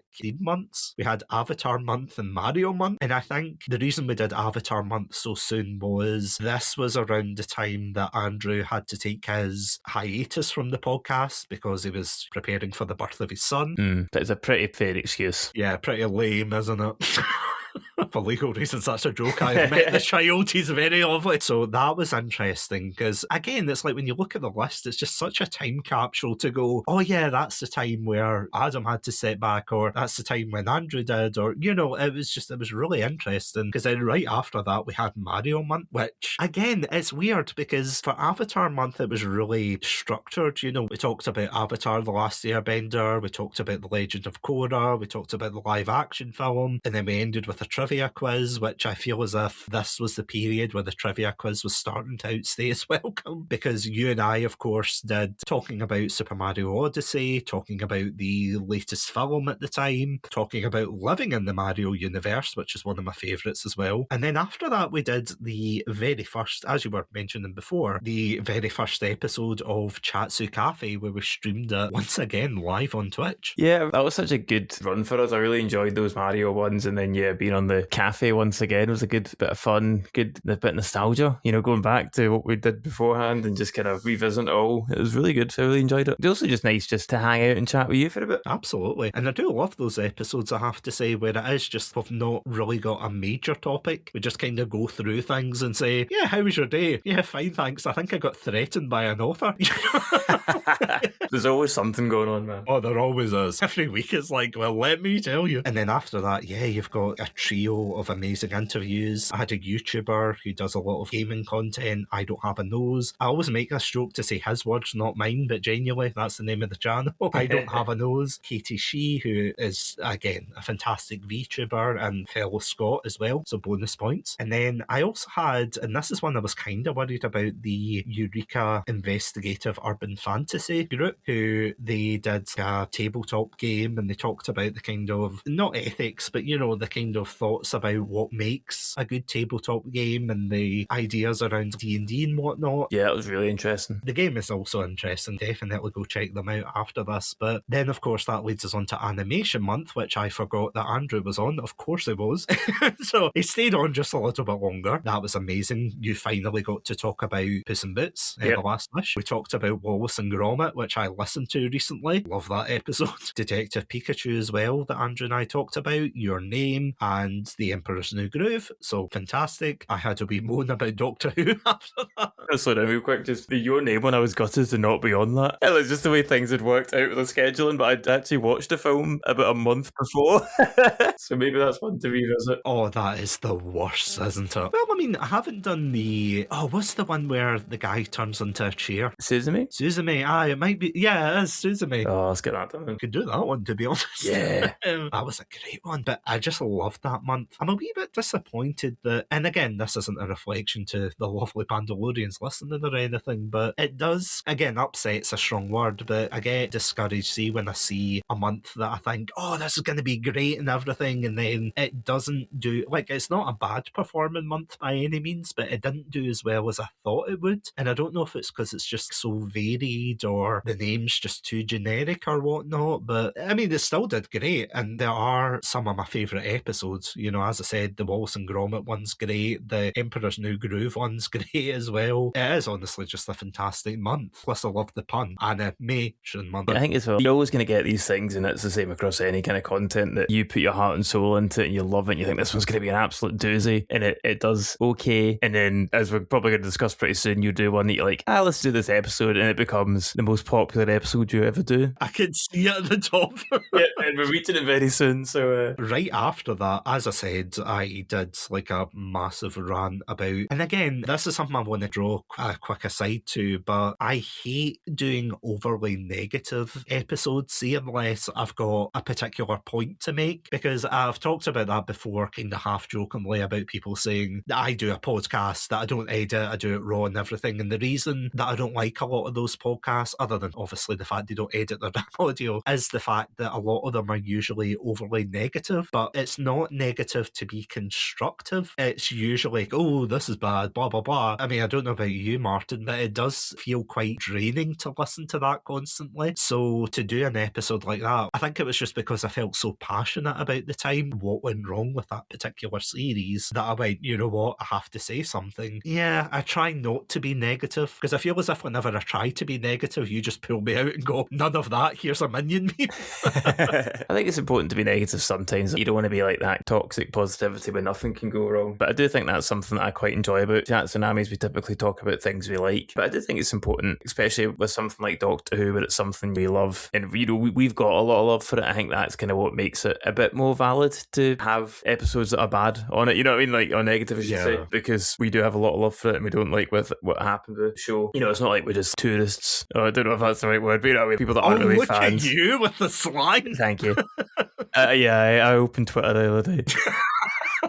Sorry. And they come in and did intentionally be negative just to be negative. I think a lot of our stuff comes from places I love. I like to think so anyway. No, absolutely. As I say, if I'm negative about something, then there's a good reason for it. It's not that I'm going to target something specifically to be like, I hate this, I hate that, blah, blah, blah. But I mean, even after that, the second episode of Chatsu Cafe came out, and that was with Andrew, I think. Yeah, it was with Andrew. I do love the Chatsu Cafe episodes, and I do really want to do more of them, because there's a lot of episodes I think we've done that technically would constitute as Chatsu Cafe episodes. Yeah, but I love that idea, because when I started the podcast and as I kind of grew to understand what I wanted from it, I always wanted that kind of vibe of it's a conversation between friends or just very friendly people just chatting away about a particular topic, and it's basically like a chat over a cup of tea, if you know what I mean. You're that way when you've got a friend and it's like, oh, put the kettle on, and you know, you have a tea or you have a can of Coke that you open in the mic. I wouldn't do that. That doesn't sound like me at all. You wouldn't make me jump. No, it doesn't sound like me. I'm looking around, we're trying to find a can of Coke that's closed. It's like those old piracy adverts. You wouldn't open a can on the podcast. But then after that, yeah, you've got the Ova Magica review, which, again, I am so sorry it took so long. Honestly, that is one of those games that I thought, yeah, I'll sink a couple of hours. And then it was like, I wonder how many hours I actually have put in. And it's like 70 hours. Oh my God. Then there was the interview with Sawyerism, where we talked about, again, the positives and negatives of fandom. Then I got to talk to another fantastic indie game developer, Valiant Game Studio, who made Creature Kind. And usually when I get a copy of the game to play and review, I always try to be positive, but then I also try to ask the developers if they want to come on the show to talk about it, then they're more than welcome to, because when I do that, I don't know whether developers, again, I'm talking about more small indie developers, I don't know whether they're kind of hesitant to come on the podcast, because if it's I don't want to say like a gotcha, but do you know that way, like ones that'll say come on and then they're overly negative or something. Yeah, and as well as that, as someone that has a background in software themselves, software engineers aren't always the most social people, so you have to kind of coax that out of them a wee bit as well, so that's something that you have to do. And then of course after that, I've got potentially what's one of my favourite episodes, and I don't mean that in a funny episode. This isn't an episode I would ever introduce someone to Chatsunami with to say this is the one episode you have to listen to, and that of course is when I decided to do an episode about the issue of harassment against female content creators, because I think at the time, and obviously it's been going on since you and I were young, even on the Xbox 360 days and whatnot, but it was happening a lot more at that time, and there was a lot of articles and whatnot, and I reached out to Marianne from the Cold Case Kansas podcast, absolutely lovely person by the way, and she said, yeah, sure, I'll do an episode with you, and it was really interesting deep diving into that. And obviously I don't want to make too many of those kind of episodes, because you don't want Chatsunami to be bogged down in those really serious and quite heavy hitting issues, but at the same time I feel as if at once every so often essay episodes would be quite positive, and especially on subjects like that where it's, you know, something that's super important and something that's affecting all of us. I think it's an important one to do, but yeah, it is at the same time not the easiest to listen to in a positive sense. You know, it's confrontational, so yeah, you can't base your entire entire podcast over it, but at the same time, it is important to do things like that. And I just want to give a huge shout out to all the female content creators that did contribute their own testimonies and things, because I reached out to quite a few that I knew, and I genuinely didn't expect the level of feedback that I got for it, because genuinely I was like, oh, I don't know. And I mean, admittedly, some accounts were definitely harder than others you were listening to, and it's not a competition, but it was really heartbreaking to hear it. But again, it's important to draw attention to it, but I know exactly what you mean. It's not something really that is easy listening. Again, back to the whiplash, you go from that to a review of Sonic the Hedgehog 3, which I feel as if there's probably a reason why that episode didn't do as well when it came out. They listened to that episode and they're like, God, is this episode going to be just as, serious? It's like, no, it's about Sonic. And then I got to talk to the other Dan from Gaming Views, which was an amazing episode as well. And then I'm going to let you take it away for that episode. It's time for that episode, the most listened to episode of Chatsunami, one of my favourite films of 2025. This is what it sounds like. Let's discuss K-pop Demon Hunters featuring Wisteria Moth, and not me, not that better. Now, this was one of the episodes that genuinely I had a plethora of people because there's so many topics where it's like, genuinely, I'll go to you and be like, oh, do you want to talk about this? And you're like, sorry. Sorry, my schedule's full. You're like, sorry, but no, get out my house. No, but it is. It's like, sorry, I don't know enough about this topic, or I don't want to talk about it. And then I go to Andrew, he says the same thing, get out my house. And then, we go back and forth, and I'm like, okay, I managed to get someone for it. K-pop Demon Hunters, even Andrew came up to me and was like, I can't believe you didn't ask me. I'm like, why is everybody suddenly want to do a K-pop episode? And again, this was wild because it did relatively well the first couple of days, and I was like, right, okay. And then I think it was the first week I was like, oh great, this has reached 100 plays or close enough to that. And as I said, I was away up north on holiday, and I was sitting there checking my phone, and then I was like, right, okay, it's gone to 100, it's gone to 200, and then I kept checking it, and then eventually it overtook the Chunibyo episodes, and it went to 500, 600, it got to 1,000, and I was like, okay, it's going to peak at 1,000. Nope, still kept going to 2.1 thousand plays, which, see, ever since then, no episode has come that close. And I don't know why. Again, I think it's an amazing episode. Wisteria was absolutely, as always, she was fantastic on the episode, but I don't get why that. Again, it's the randomness of it, isn't it? I do think it was right on the zeitgeist of K-pop Demon Hunters. It was everywhere. You could not go anywhere without hearing Golden. I dressed up as Rumi for the Comic-Con. I think that was like a week after that. It was completely and utterly everywhere. But I think what's interesting about K-pop Demon Hunters is it kept growing quite naturally. Yeah. And I think that's kind of what helped the podcast. It wasn't like, I don't know how to explain it. When a film comes out, like, I don't know, Endgame, Avengers, and it's like that first week it was out was the highest grossing week you ever had, and that's the end of it. Well, K-pop Demon Hunters had this weird word of mouth super trend where it only got bigger as the weeks went on. I'd love to know the viewing habits for it, but it felt like after 1 week it was twice as popular as it was the week before, and it kept getting more and more popular. And I think that definitely helps with something like the podcast, where it's like you just got in at the right time, everything was exploding around it. It was just, I don't want to say right place, right time, because that's not fair in a lot of the other episodes, but a lot of it was everyone was talking about it. You were already out with an episode. What really confused me as well is I have done episodes a week after or a couple of days after, whether it's a game, a film or whatnot, and they never usually take off. So that was quite surprising. Like, I expected maybe a couple more listens or plays, but yeah, this genuinely took me well by surprise. I was like, I should do more K-pop Demon Hunters. Shame there's only been one. But then right after that, we did another Podpack collaboration, and I think it's something Alex from the Game Club pod actually pointed out, where it was like, well, the reason K-pop Demon Hunters did better than Bioshock Month is Bioshock is like a 20-year-old game. Yeah, no, it's quite on the up and up. Well, very true.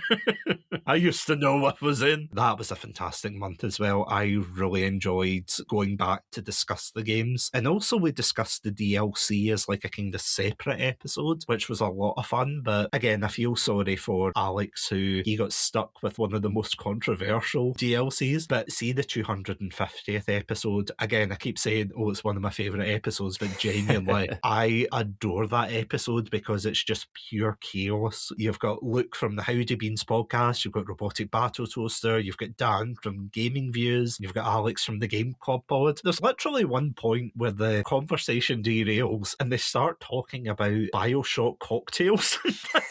Again, it's that, what I was saying before, that chilled out atmosphere, just chatting with friends and everything. I absolutely love it. I think it was just such an incredible episode because it is kind of a partly, what would it be like living in the Bioshock universe? But I never really framed it as that. So instead, it's just like a very general conversation. But then, of course, that leads us into, oh God, well, this is the finale, essentially, of season 5, going into season 6. And that is the very first time that I got invited to Epic Comic Con, Fan Frontiers Con, of course, where I was officially a content creator there. And I know, obviously, they've got lots of content creators there that go around and they do amazing work. But, I mean, I was terrified, wasn't I?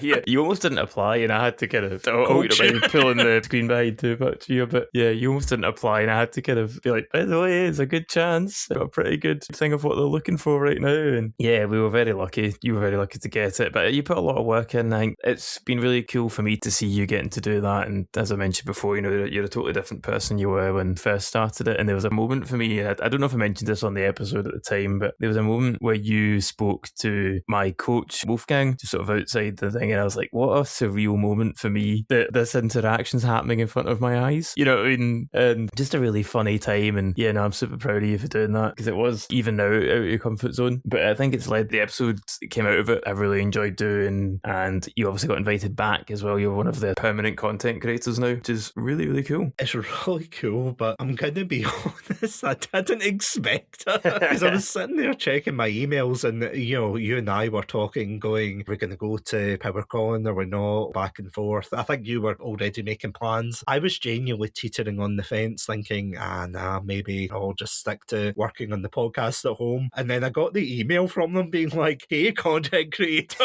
want to create content? I was like, is this a phishing email or something? It's like, click this link. Yeah, because I had to send you it, and I was like, is this real? And yeah, no, of course, fortunately it was real, but no, that was a surreal experience as well, because it was like, yeah, I didn't expect that as of this point in the podcast. I genuinely didn't expect us to be standing in the middle of Comic-Con and talking to all these different people there who all share the same interests, and being able to use the podcast as a way to be like, oh, check out this, check out that. And I've met some amazing artists in the Artist Alley and whatnot, because that is something that I always do. If I buy something, then I'll give them, and I have to renew my packs at this rate, but I will give them a packet with my business card in it, a sticker and a pin. Sometimes they'll immediately follow, that's amazing, and then sometimes they might not, which again is also okay. It's not obligated for me to hand it over and be like, you have to follow this or else I'm coming back, kind of thing. What a threat, I'm coming back to your shop to buy more stuff.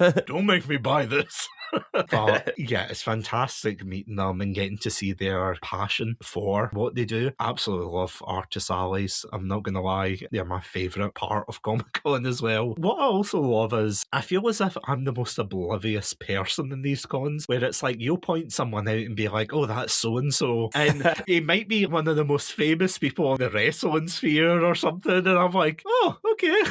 I have no idea what that is, but I'm happy to meet you. To be fair, that happens a lot with me. I think I know fairly a lot about anime, and then I go to these conventions and I don't recognise half the cosplays. Yeah. And it's like, okay, it turns out I just don't know that much about the culture. I mean, there's a lot less Deadpool people than there used to be. True. And speaking of, no, I'm not joking. We haven't done a Deadpool episode, but yeah, this actually brings us on to season 6. And of course, this is the final stretch, but kicking it off in October, we had Resident Evil month. Again, you're going to hear the phrase, say the line, Setsu, but love this month. Absolutely love listening to it. Again, I've been pushing myself in my comfort zone to try and do more solo episodes, and I don't want the podcast entirely to be just me talking, but yeah, I talked about the beauty of the first Resident Evil remake. You know, I talked to Luke from the Howdy Beans podcast, Dan from Gaming Views, Joey from the Game Club pod, and then Adam made an appearance and then disappeared back into the sandwich void again. And then what was really cool, I also did a solo episode right after that, because I wanted to talk about about Soma, which again was a really heavy episode. But what was really cool about Resident Evil month was I'd only intended to do 5 episodes for it, and friend of the channel, as I was saying back in the season 1 discussion, Bad Games Jules, she said, oh, I really like the Revelations games like 1 and 2. If you need anybody to come on to talk about them, I'll come on. And I was like, yeah, sure, why not? And I was a wee bit worried because it had been so long since she'd been on the podcast, so I was like, I don't know if the episode's going to go well, but it was one of the best episodes ever. I'm not going to lie. It was just a laugh a minute. See, because of that episode, do you know that episode is the reason why we have a David Cage month? Oh, really? Just Yeah. off the back of that conversation? Absolutely, yeah. That's so funny. Yeah, because during the episode, I can't remember, I think Jules had said Revelations 2 is like the Beyond Two Souls of Resident Evil, and then kind of snowballed from there, and jokingly she said, oh yeah, if you ever want someone on for a David Cage month, and it kind of stewed in the back of my mind. I was like, no, I've got to get Jules on.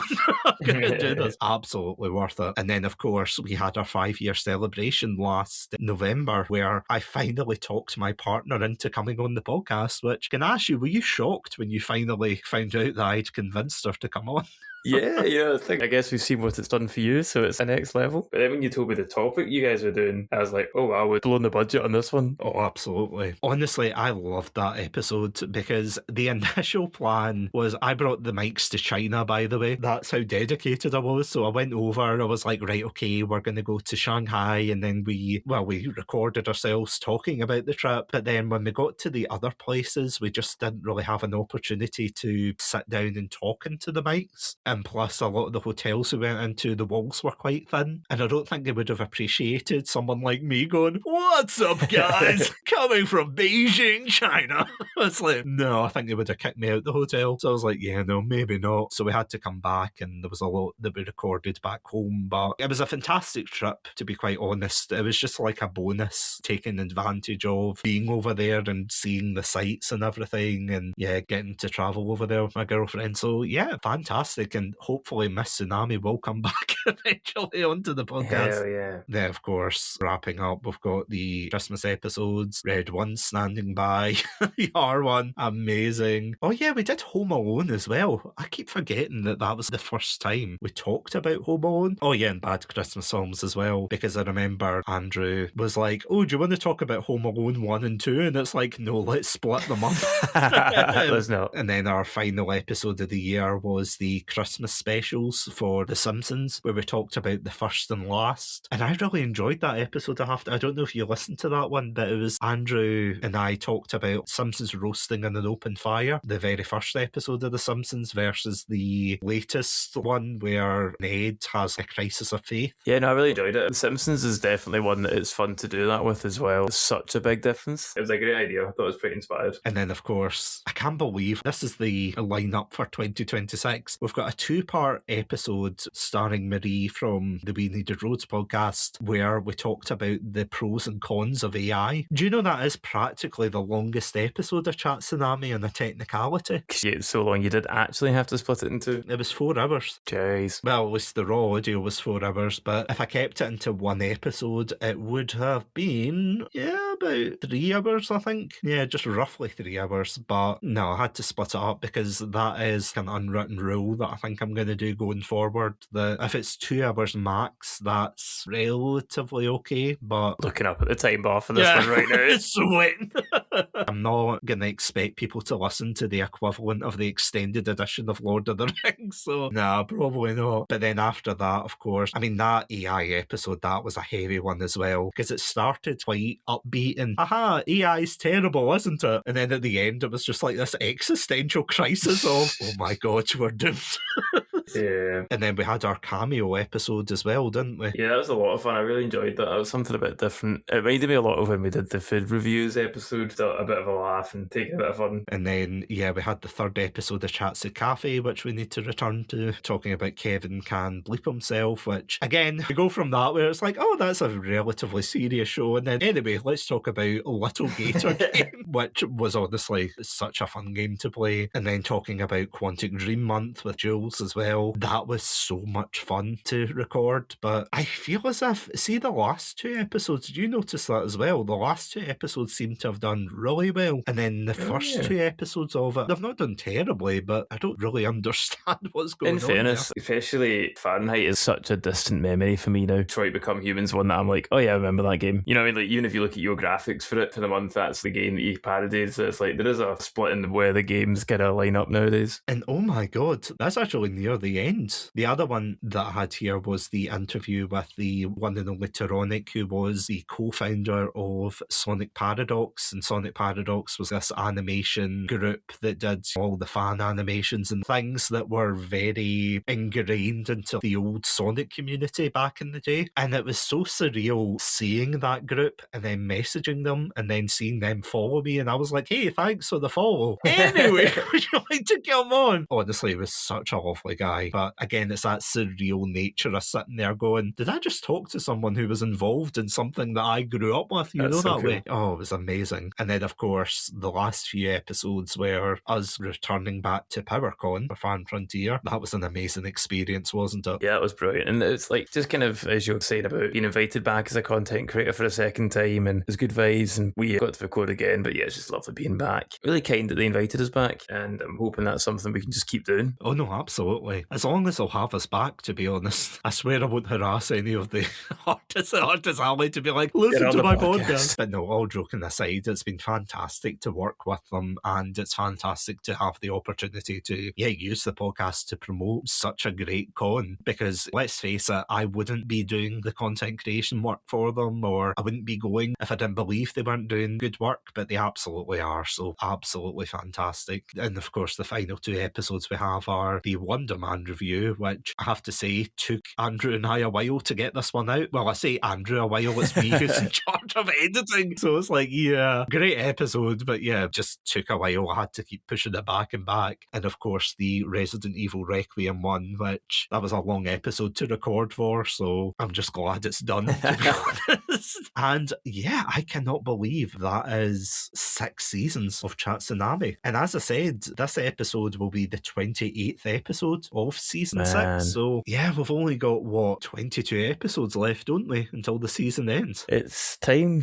keeps ticking away. Because, I mean, this is my final point, I swear, but again, I don't want to sound like David Lynchian to say, I want to try something more experimental and whatnot, but I do want to keep trying different things with the podcast and push ourselves out of, not too far out the sphere of comfort, but enough so that at least each season feels distinctive. Would you say that overall, looking back at the podcast, that each season has its own distinctive vibe? Yeah, maybe not vibe, but growth. I feel like each season's different in that new things get brought in and we try new things and new kind of themes. I kind of mentioned at the start, I kind of like the different genres of almost recording. Things have increased in different ways. What a journey, having listened to all that and chatted about the different episodes and stuff. And it has been an amazing time. 6 years in the making. Who knows what we'll do next? Who knows what you'll do next, I should say. I'm just here doing what you want to do. But there's a lot of cool things you've done so far. And I think there's a lot of cool things to come. It's just trying to find out what those niches are and what's going to be fun to do next. To be honest, and not to get too morbid, to be like, I don't know where the podcast is going to go, but genuinely, it's that feeling of thinking there's so many podcasts that I've met online and I've been like, oh, this is an incredible podcast. I can't wait to see where you go from here. And then a couple of months later, they say, oh no, I'm quitting for whatever reasons. And that is perfectly justified. But it's weird to see, because that's exactly how I felt about streaming, that you saw all of these creators that they started as a mainstay of your routine, and then all of a sudden it's like they're no longer going live, they're not posting anything, and nowadays you might see them post the occasional thing. It reminds me of, and I can't believe this is the one I'm thinking of, but when I talked to Naf Gaines ages ago, he was a guy who lived in China for a while, then he moved back to the UK and he did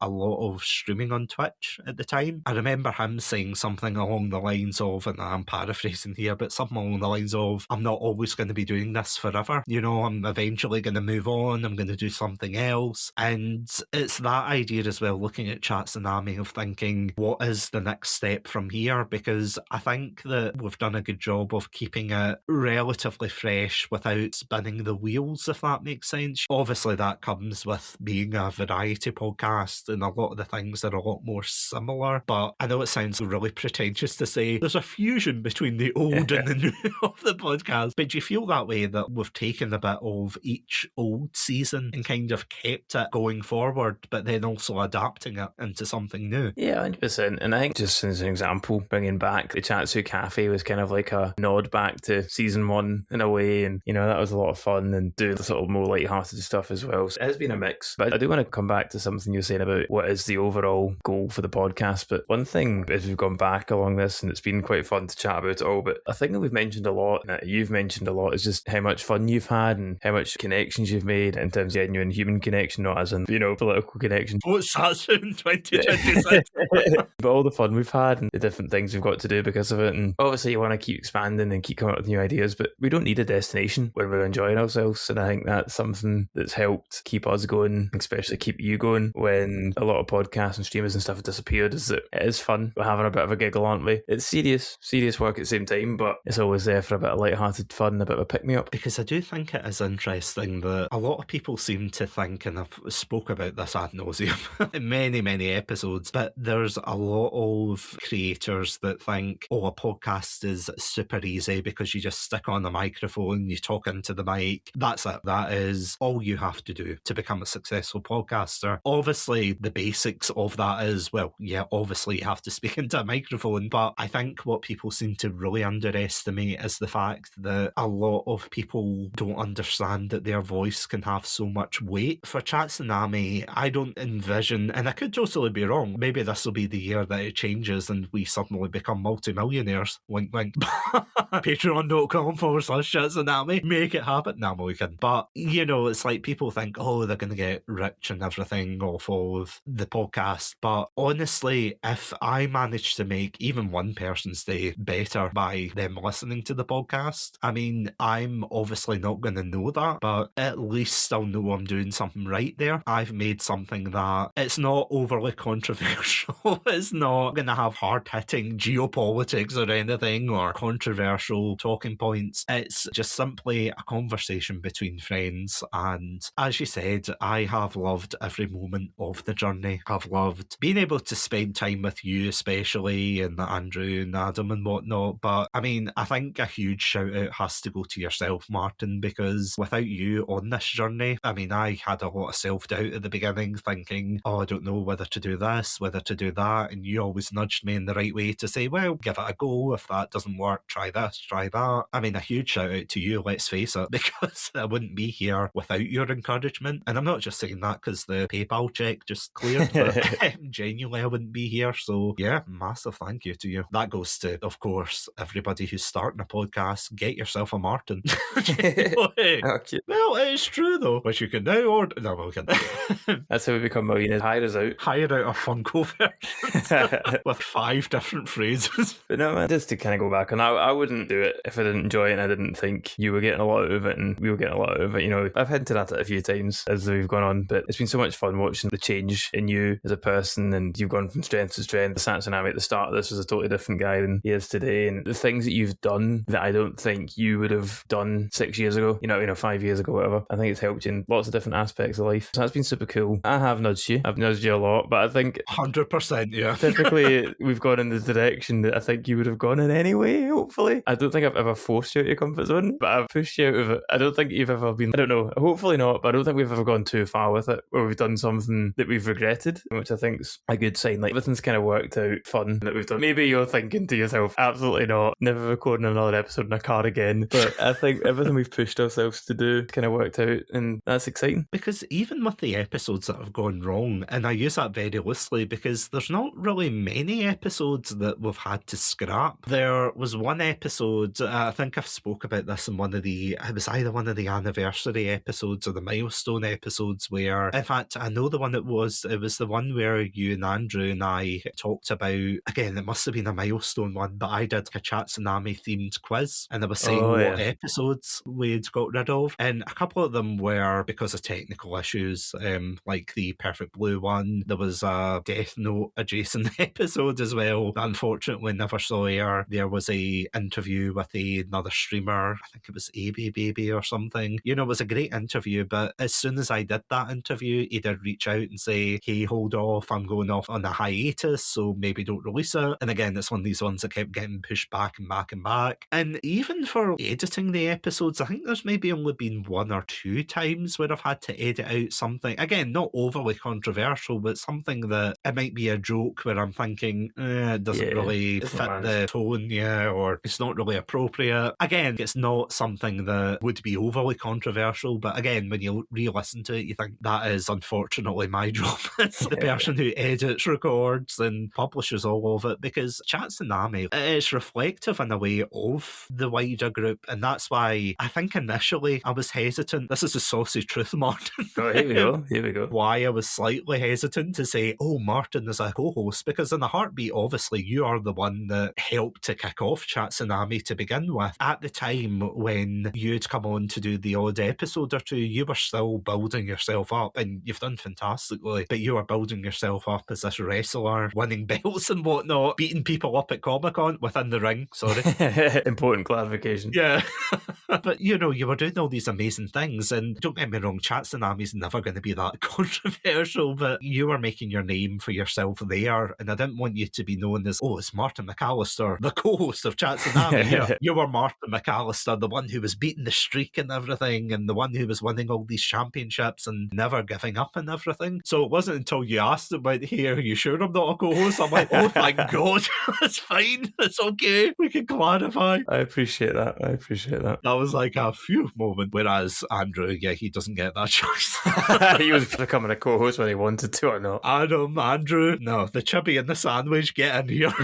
It's like, yeah, absolutely. But I can't believe, honestly, and I know you're sick of me probably saying, oh, it's been nearly 6 years since the podcast started. This is year 5 of the podcast, and I can't believe it. Year 5 going in year 6. We have 100,000 K plays. Yeah, we are approaching the 300th episode, so I'm going to have to get Tony Hawk on for that one. I have to say that is one thing for any aspiring podcasts. Don't worry about rejection for guests and things, because there's been several that I've asked people to come on to the podcast. I don't know if I've told you that. I've asked an actor to come on and everything, and I got nothing back from them. Again, they have no obligation to come on Chatsunami. It's not like me going, oh, how dare they? That is totally their decision. But again, it's that idea that you start to learn these things that, you know what, if things don't work out the way you planned it, then you go a different direction with the podcast, or 100%. with an episode, you go back and forth, and and again, I'm stealing your quote here, but it is about growth, isn't it? 100%. Yeah, you have to get used to failure and getting rejected and stuff. It's just the way of any kind of arts and crafts, is at the end of the day. And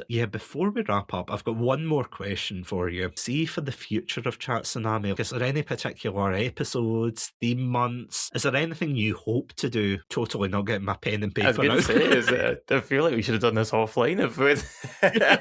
Just more of the fun stuff. As I said, everything's been great, and I loved the watch-alongs, and I've loved the car episodes, and I think that's what I'm good at, is that kind of stuff. Well, I think other people are more prepared and more intelligible when it comes to longer, drawn-out, thought-out content. So that's what I want. I'd love to do more of that, and I want to see you keep experimenting and keep trying new things and see where it leads, because the only place is to continue going up, I think. Oh no, I can't wait to see. I'm just trying to think, because honestly, we've actually got a list of the months and ideas that we've got in the pipeline. Because I remember once saying, oh yeah, let's do a Shrek month. And then, of course, the powers that be at DreamWorks said, Chatsunami's doing a theme month in December about Shrek. Let's move the date back. They heard. Yeah, totally. It's not because of internal development difficulties. No.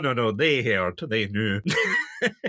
But no, all joking aside, I'll definitely be looking at that list again, and I'll be looking at everything else to see what we can do, because it has been a fantastic journey. And again, not to sound too morbid, I don't know how long the journey will last, as it were, with the podcast. Hopefully it'll last for another 5 years, possibly 10. I think there might be changes if there are, but we'll cross that bridge when we come to it. But until then, this has been Chatsunami, the 100,000 plays episode. episode. Martin, thank you so much for joining. And yeah, thank you so much for going through each episode. Yeah, no, it's been a blast. It's been quite nostalgic. Thanks for having me on. Yeah, no problem. Before we wrap up and get a well-deserved rest after talking for so long, where could these amazing Pandalorians at home find your content? You can find me across all the socials, but mainly Instagram and TikTok at Martin MacAlistair. If you search me up, I will appear. You can follow me for the sort of updates about my wrestling life and other podcasts I turn up on. And yeah, mainly stuff about Chatsunami. That's me. I have to admit, whenever I see you at another podcast, I do that, the meme mouth open, pointing at the screen going, oh, it's Martin.